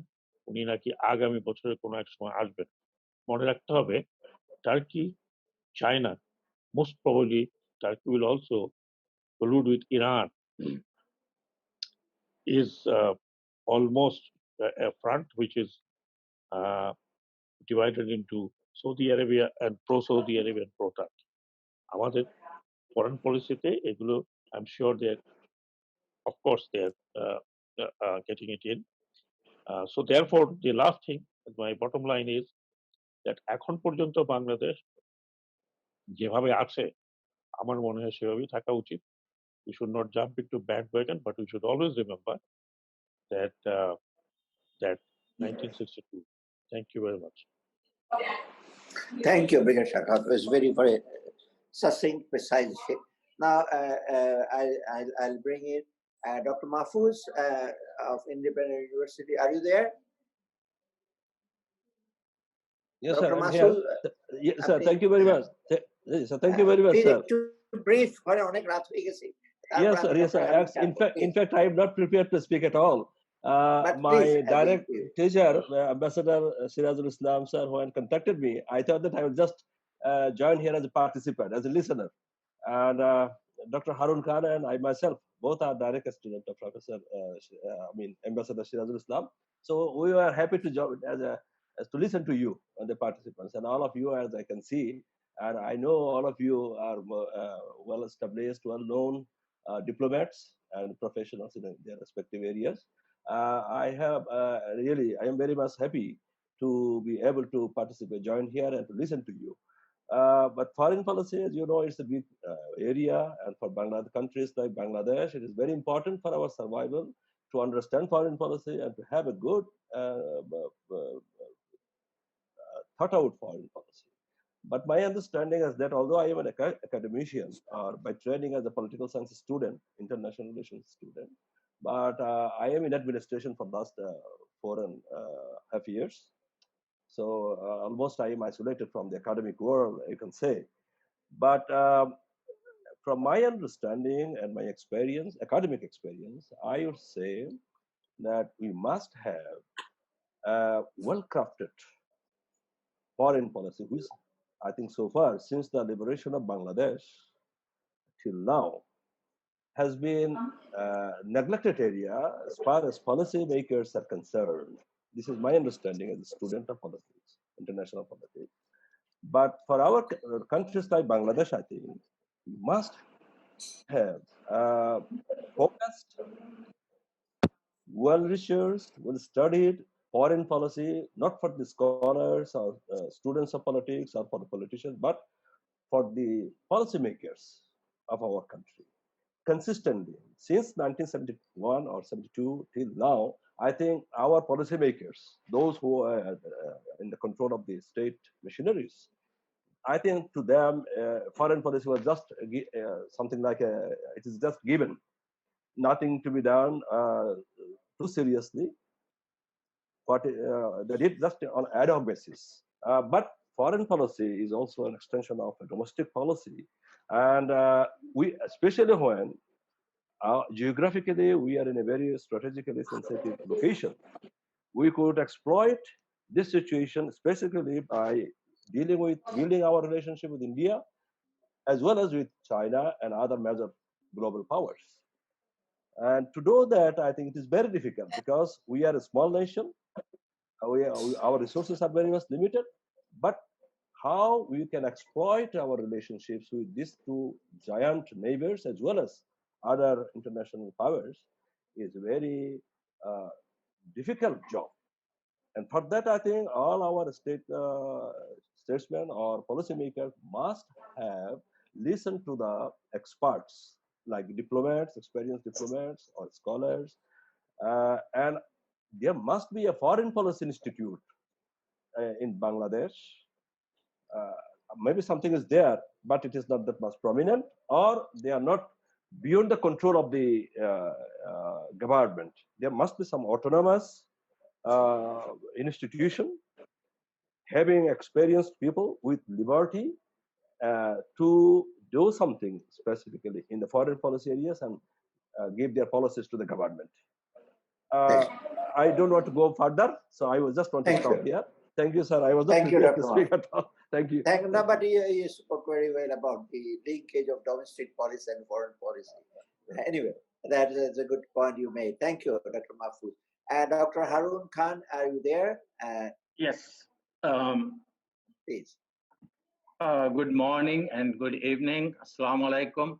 First of all, I would like to thank Dr. Salahuddin to invite me in this company of great individuals. Also, I would like to thank especially Dr. Honorable Ambassador Sirajul Islam who was my direct teacher at Chittagong University. I will be brief. Chinese policy in Bangladesh must be considered from the point of its drive to achieve the status of regional power and then achieve the status of a global power. In its long-term goal of becoming global power, China realizes that it needs to assert itself in Asia. China is using both its hard and soft power. The incursion in Ladakh, Arunachal Pradesh, and naval display in South China Sea are examples of its hard power. In its drive to become a regional power, it is also using its soft power to influence the South Asian countries to come to its fold. Examples of Chinese soft power are BRI, CPEC, and other development assistance. With regard to China and Bangladesh, both countries have pledged cooperation in the fields of economy, trade, technology, and defense. The Chinese Navy in 2016 made its first port visit, again in 2017, to Chittagong, perhaps signaling Beijing's belief that the largest port of Bangladesh holds geostrategic value. China is also the largest arms supplier of the Bangladeshi military, providing 71.8% of weapons from 2008 to 2018, suggesting that Beijing seeks to further ingratiate itself with Dhaka through this sense. A final important feature of Chinese statements on Bangladesh is that Beijing will continue to look to Dhaka for counter-terrorism cooperation as both oppose terrorism in all its forms and manifestations. The increasing economic assistance to South Asian countries has been regarded by Western analysts as the death trap. The increasing efforts of the Chinese government has caused alarm in India, which considered itself as a regional power and feels threatened by an ascendant China in its neighborhood. It will be interesting to see the next move of China and India in Bangladesh. However, I was listening to one of the lectures from RAND. They basically analyzed three different scenarios. One is a stagnant China, ascendant China, and the third is triumphant China. And what they mean by stagnant, if the economy is stagnant, they probably may reduce their global presence. If they are ascendant power, they will try to dominate as a large power within the region. But the third scenario basically says that the triumphant power.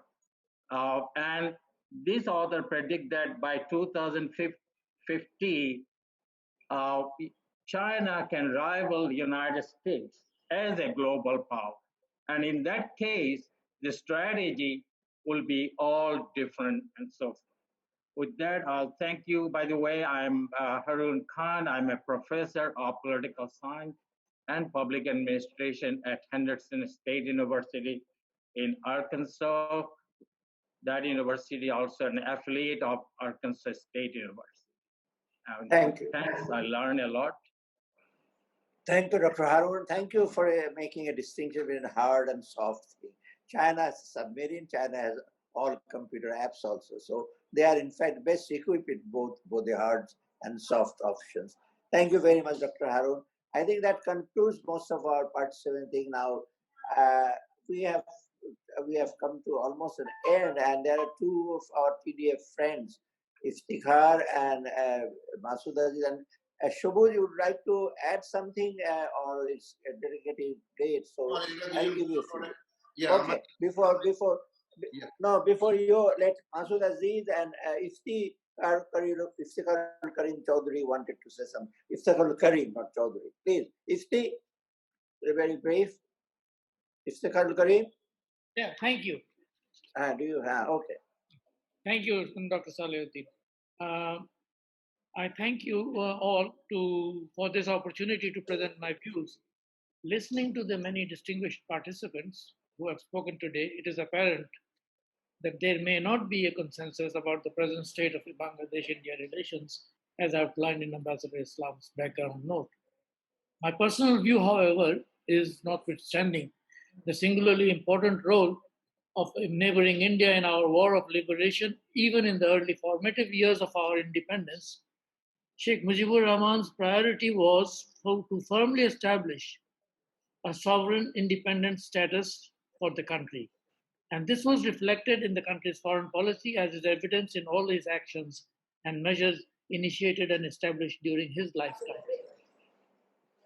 Avoiding the pitfalls of the Cold War international environment, a non-aligned policy posture for Bangladesh was his choice.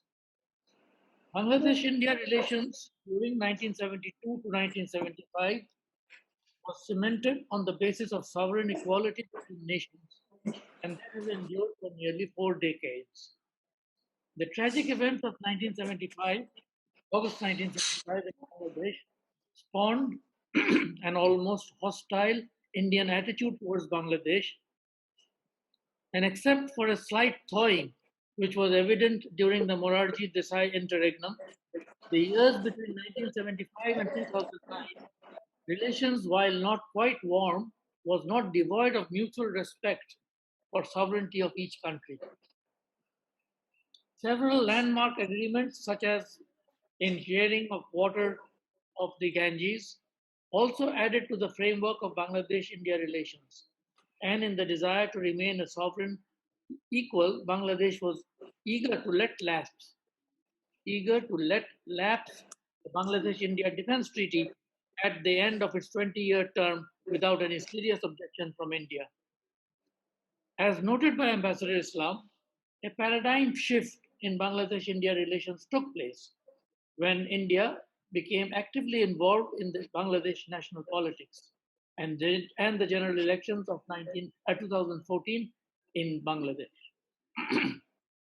I believe the perception in Bangladesh was that Awami League was India's chosen partner rather than the people of the nation of Bangladesh. Since then, concessions and preferential benefits to India without reciprocity has reduced sovereign equality to that of a client-state relationship. Public resentment in Bangladesh over these developments has been building, and the Awami League government realized that these could no longer be ignored. Bangladesh-China relations, on the other hand, throughout these 40 years remained independent of Bangladesh-India relations, both being mutually exclusive. Bangladesh and the PRC went to great lengths to keep their relations free from third country influence. Reaching out to China, in spite of the Chinese veto over the UN membership application of Bangladesh, came from a desire to remain an independent and sovereign actor in the international scene. This is why Bangladesh-China relations over 40 years developed robustly in all sectors, irrespective of which party was in power in Bangladesh. Aside from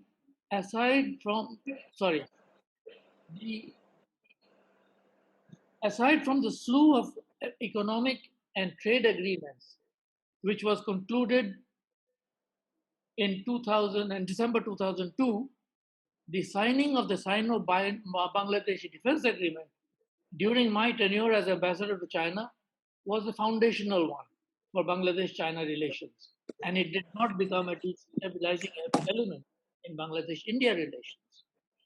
The recent Modi government's policies, both internal and its opposition to the Chinese BRI, injected destabilizing elements in the region, affecting India's relations with all its neighbors in the subcontinent. It is India that has introduced the China factor into Bangladesh-India relations. When it tried to strong-arm Bangladesh into not participating in China's BRI, the Belt Road Initiative, even successfully stopping the Chinese financed Sonadia Port project under BRI. The Chinese offer to participate in Bangladesh-China Tista project has jolted South Bloc in New Delhi to rush to mend fences with Bangladesh. Thus, recent developments as manifested during the Shringla visit, Foreign Secretary of India, has left most Bangladesh observers scratching their heads. As Ambassador Siraj and many of the others who have spoken before me have mentioned, there is a palpable shift in Bangladesh foreign policy, but the question remains unanswered whether this is simply posturing and therefore quite likely to be reversible, or actually a reassertion of sovereignty as an independent state where relations with China proceed uninterrupted and independent of Bangladesh relations with India. The question we should ask ourselves is whether we can realistically engage with either of the two giants in our region without ruffling the feathers of one or the other. Or can we restore a balance in our relationship with India as a sovereign, independent nation? In conclusion, balancing is a difficult act and needs skill and patience, and most importantly, clarity of purpose.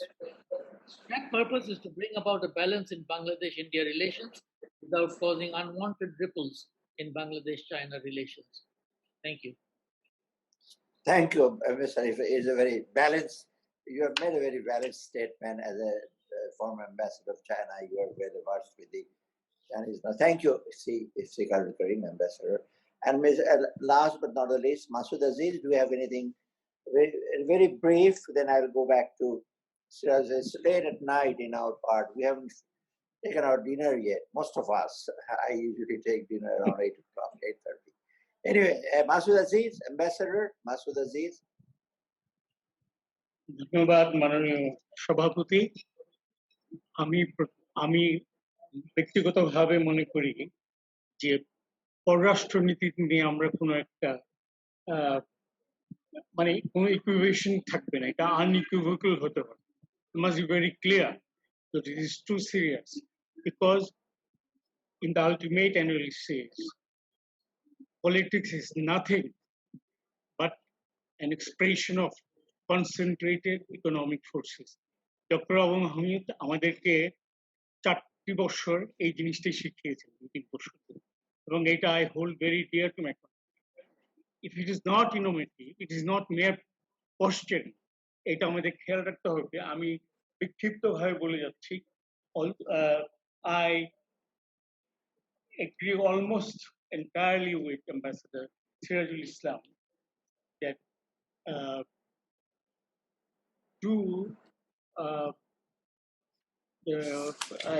I know that we cannot be bereft of emotion. You know, on the 16th December 1971, Indira Gandhi had said in a lecture in the Fort William that Hazar Sal ki badla liya. This has to be understood in its context. And the renaming of the Mughal museums to Maharaj Chhatrapati Shivaji Stadium, we have to, the Hindutva is very deep rooted and seated in India. We have to take them into consideration. In economics, we have what is called a low-level equilibrium. Similarly, we have in political relation, geopolitical equation, also a low-level equilibrium trap. Narasimha Rao once calculated and told us that to bring a chapati to at that height in Aksai Chin area, $800 is spent. The cost of a chapati being $800. So the relations has to be charged in that context. You know, Air Commodore Jasbir Singh, who was the head of an organization equivalent to our peace he had said we should go cross the line of control and not do this stupid proxy wars and decimate Pakistan. Because our population is so high that even if 300 million Pakistanis are, 200 million Pakistanis are destroyed, decimated, India will survive with another 700 million. I think this is only a madman in his worst of mindset. Say, the mindset of the Indians have to be understood in that. And an old monkey cannot be trained into new tricks. Yesterday, I was observing NHK. You know, they have Jiu-Jitsu, you have karate, you have the Shaolin temples, exclusive 36 chamber you have seen. This is called Bodo, the Japanese idea to defend yourself, avoiding injuries to either of the parties. So we should, it conquers well, augurs well with our east-looking policy. Like, there's a joke that, in northwest, the FATA, the Federally Administrative Tribal Areas in Pakistan, a group went to Imam Khomeini and he said, can you please do something? This man is always talking about war. How old is he? He said, 100 years old. Then the reply was, oh, he's too young, let him grow up. Then he will understand everything. With these few words, and another interesting thing was that Zhou Enlai, who was a very enlightened person, who was a multilingualist but never showed off, he was asked if instead of JFK, Jacqueline Kennedy died, what would he do? Well, he would never have married Nina Khrushchev because this is economics teaches us the choice of informed choice. Thank you. I have, I think my paper has been distributed to all the distinguished participants. We learned a lot from you, and I hope to do more so in the future under the very astute leadership of Professor Salahuddin Ahmed, former governor of Bangladesh and a former member of the Civil Society of Pakistan, Civil Service of Pakistan. Thank you. Thank you, Ambassador Masood Aziz. Ambassador Sirajul Islam is now. Do you have very briefly? Please,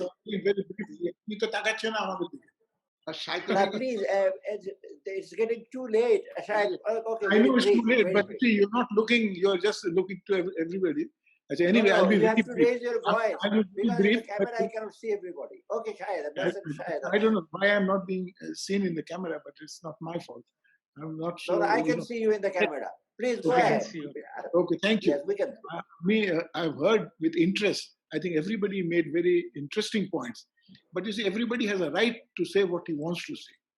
And I also should enjoy that right. I think everybody made very valuable points. I think there is so much of information we have gathered today. But I would just, because I am, these days, I'm a little bit involved with the business sectors of Bangladesh, and I don't want to go into detail of that. And talking to them and hearing from them, they all agree that the boat is moving more towards China, and that is very openly talked about. And that's the statement of the people of this country. But what the policymakers are thinking, I will not dwell in that because there are lots of experts who have said many things, and I think it carries weight also. But I think Bangladesh is in a good position to take advantage of both the players over here, both the giant players, and that's how Bangladesh is moving. And the boat is, is more towards China. That is what I would say. And I think we are in a good position in that respect. Thank you. Thank you, Ambassador Shahid Akhtar. Thank you very much.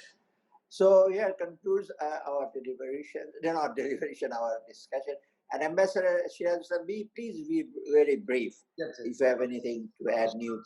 আমাদের webinar has been going on for 2 hours and for 14 minutes instead of 90 minutes অনেক overshoot করেছি আসলে আমি সামান্য বলবো কারণ আমি যে পেপারটা দিয়েছিলাম which was the subject of our discussion today was speculative because foreign policy cannot be like physical science or other sciences. It cannot be very specific. It has to be speculative. The essence of the paper, the title বলা হয়েছিল যে একটা shift and drift এবং মানে as we are discussing this issue today এই সপ্তাহেই Economist পত্রিকা which of course is so much followed all over the world Economist পত্রিকাতে কিন্তু এই যে আমাদের এই টাইটেলটার অনেক মতই কিন্তু আর্টিকেলটা লেখা হয়েছে বাংলাদেশে হয়েছে একটা shift from Delhi and a drift towards China. It is fluid. At no stage did the paper sort of say where it is going, but it is a definite shift away from Delhi and definite shift towards China. It is jara mani business kore, jara economics niye commerce, trade and investment niye deal kore. They will know how much of investment has come from India and how much of investment has come from China. Which are the projects that have gone to China? Which are the projects that have gone to India? Select an example as an example point. Data has gone from India wanted and it went to China. So China is winning hands down. In terms of encroaching in business and investment, it is winning hands down over. Number two, again 2009 to 2014, Bangladesh's সাথে under the Congress government একটা agreement ছিল China's সাথে relation রাখো but no strategic issues. এটা কিন্তু একদম almost unwritten একটা no ছিল এই জিনিসটাও মানে আসলে সবচেয়ে বড় কথা হলো যে দুইটা জিনিস হ্যাঁ is anybody দুইটা জিনিস আমরা যেটা মিস করেছি সেটা হলো যে মানে এই 2017 থেকে 2020 তে এটা বলা অপেক্ষা রাখেন এটা হয়েছে বাট এটা ফ্লুইড এটা কোন দিকে যাচ্ছে উই ডোন্ট নো এটা কার ইন্টারেস্টে যাবে বাংলাদেশে কি ইন্টারেস্টে কি আমাদের যে প্রবলেমটা which was not discussed we should have been discussed in greater detail unlike the two countries we dealt with China and India both India and China their political system is firmly embedded in a relationship between the leader and the led in China you know I don't have to discuss the Chinese system I don't have to discuss the Indian system এই দুইটার ভিতরে ওরা যারা গভর্নমেন্টে আছে যারা আমাদের সাথে deal করছে চায়না থেকে ইন্ডিয়া থেকে they are dealing with the entire country behind them ইন্ডিয়াতে যদিও পলিটিক্যাল ডিভিশন আছে but in terms of foreign affairs the Indian government in vis-a-vis Bangladesh is leading the entire nation in the relationship with us China the Chinese system is quite different they are leading the entire Chinese people in the relationship with us in the Bangladesh from that point of view this I can say very definitively we are the most fragile যে আমরা কোন দিকে যাব কোন দিকে আমাদের এটা থেকে people say কি I think Brigadier Shakawat made a point he gave a percentage যাবি আমার মনে একটু ব্রিফ করি আমাদের 2-4 মিনিট কারণ আমরা অধিকাংশ ওভারশুট করছে এই পয়েন্টটা করা দরকার আমাদের এখানে Brigadier Shakawat যেটা বলেছে is that it under the at the grassroots there is a tremendous amount of anti-Indian feeling so what the government thinks is one thing and what the people think is quite consolidated এখানে কিন্তু tremendous intended feeling সেটা কেন সেটা কিন্তু আমাদের পেপারে বলা হয়েছে because of the Hindutva because of NRA because of CAA এটা কিন্তু ইন্ডিয়ান পত্রিকা বলছে এই জিনিসগুলো কিন্তু আমাদের ইকুয়েশন আনতে হবে in determining what our national interest is where we are going and where you should be going the last thing that I want to say is are we in a position where the other two countries are we in a position মানে যেটা তারেক রহমান সাহেব বলেছিলেন যে 1972 ফেব্রুয়ারি মাসে যখন বঙ্গবন্ধু শেখ মুজিবুর রহমান ইন্দিরা গান্ধীকে বলেছিল take your army away and she had to do because at that time India knew that Bangabandhu Sheikh Mujibur Rahman was leading the entire nation but either whether India or China when our government says this is what we want this is what you should do whether they are going to take it for granted that whoever is the government carrying the entire nation behind them সেখানে অনেক প্রশ্নবোধক চিহ্ন আসবে those are the things that are very important for us to conclude upon foreign policy in the ultimate analysis, it is the interest of the people collectively. So আমরা যে কথাগুলো বলছে fluid, it has not been the paper has not been made in any sense definitely কিছু বলা হয়নি. It is a drift and a shift. Drift and shift কোন দিকে যাচ্ছে, কোন দিকে যাবে, এটা future can say. We are in a very fluid sort of state. এখানে আমাদের আজকে পেপারটা I'm sure will be a good input. If anybody is watching and listening, not only in Bangladesh, even in other two countries, if they're listening, they'll get a lot of good inputs to decide how to deal with us. Thank you very much. Okay. Thank you, Ambassador Siraj. Thank you very much. আমি আর বেশি কথা বলবো না, অনেক রাত হয়ে গেছে। প্রথমেই I must thank Ambassador Siraj Islam for introducing the issues and writing the issue paper, and also all the very distinguished members. And in fact, I've learned also many things. I'm basically not a political scientist and a foreign policy expert. And I hope the journalists there, আমি দেখেছি কয়েকজনের নাম যারা আছেন তারা they have noted it, what is very important things which have not come out in other discussions which I have seen. In fact, আজকের ফোরামে যে issues গুলো আসছে, these are very, very important things, including Dr. Iftekhar's Chinese thing. What, in conclusion, what we have said that foreign policy is a dynamic thing, it emerges, but there have to be national interest first. Actually, Dr. Titu made a very good core interest in economic interest, political interest of the people, that has to be. And Dr. Khan, Dr. Harun has made a very good point. Dr. Harun or Dr. Mahfouz, the extension of domestic policy, foreign policy. But what we want to say that our domestic policy should also be very strong. It is for the people, and similarly foreign policy. Like as a macroeconomics, I usually there's no distinction between this Bangladeshi টাকা and foreign reserve. অনেক আমাকে জিজ্ঞেস করে আমরা দুটো একই ভাবে manage করতে হবে। বাংলাদেশি টাকা যেভাবে ম্যানেজ করতে হবে to control inflation, foreign reserve. Anyway, what we have come here, that is a dynamic one, and Bangladesh is well poised to take advantage of both India and China. And it is only bilateral relations, and it is not bipolar world, it is a multipolar world. And Dr. Iftekhar has brought out very important things, including, I think, and Brigadier Shakhaut also বলেছে যে এই যে Indian Ocean, তারপরে Bay of Bengal influence, maritime বিষয়গুলো, এগুলো, this is all integrated to their economic security, political security, and it's a very complex matter. এখানে জিনিসটা আমাদের কিন্তু ওই যে emerging dynamic issue দেখতে হবে, and I hope at the last thing that our policies should be really backed by the people's interests and our own people. That is very, very important. And I always believe in economics, in banking, and good governance, transparency, accountability, and information sharing with the people. Our own people is very, very important. Foreign relations. আমরা অনেক সময় জানি না, অনেক কিছু আছে হয়তো, অনেক কারণে ইসে করতে হবে। অনেক সময় আমরা বলি sunshine is the best antiseptic. If you have to bring the people into confidence, and that is very important. The paperটা Ambassador Siraj Islam নিয়ে আসছে যে of course there is a enlightened realization on our policymakers to also get the benefits of China and also India. কিন্তু একটা জিনিস হলো যে we want some kind of quid pro quo. আমরা একটা দেশকে সব দিতে থাকবো আর তাদের কাছ থেকে আমরা কিছু পাবো না, that is not really a fair issue. I'll not delve with that particular thing, quid pro quo যেটা ডক্টর ইতিতু মেরে বলছে যে আমাদের দরকার। Just I'll conclude here, and একটা জিনিস হলো যে আমরা we talk and we think we know the thing, but now the time has come to really act on it, which is very important. Foreign policy dynamics very অনেকগুলো dimension আছে। আমরা we have not talked about beyond. In fact, turkey শাখাত বলে নিয়ে আসছে, টার্কির president আসবে এখানে, turkey, Iran, Russia, these are all এগুলো আবার ইমার্জ করছে নতুন ভাবে। সো খালি regional Bangladesh, India, China share, but we have to look for to the greater context. Anyway, this is an opinion we হয়তো আমরা এটা নিয়ে হয়তো আরো আলোচনা করতে পারি. This is a recorded thing. We'll try to share this with others, and I must thank all of you.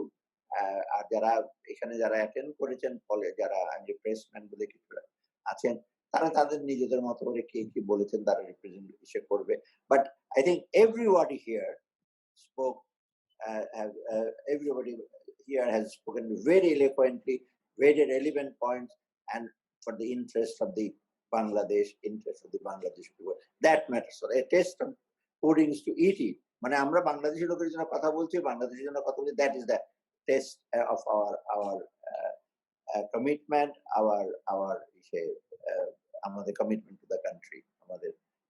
So thank you everybody, and we wish you all the best এই সময়, এবং we hope, I think this is not the end, possibly we'll continue discussion in other issues, or হয়তো একটা particular একটা issue নিয়ে হয়তো আমরা আবার ওয়েবিনার আলাপ করতে পারি। So the proof of that is this talk has been very interesting because we overshoot. আমরা 9:30 বন্ধ করতে ভেবেছিলাম, তারপরে 10:30 বন্ধ হয়ে যাচ্ছে, তাই না? It's more than 2.5 hours, so it is very interesting. And I, as a moderator, I possibly was a bad manager. I didn't control the time because I wanted to speak. Although মাঝে মাঝে একটু আমি একটু x করতে চেষ্টা করেছি, but I didn't force myself to cut somebody short. So that was my failure possibly to that. But I thank you all for your cooperation. Thank you. অনেক ধন্যবাদ. Thank you very much. So I conclude here. Good night. Good night, everyone. Good night. Thank you. Good night. you. Good morning also. And I've seen some of the very distinguished members of TDF also.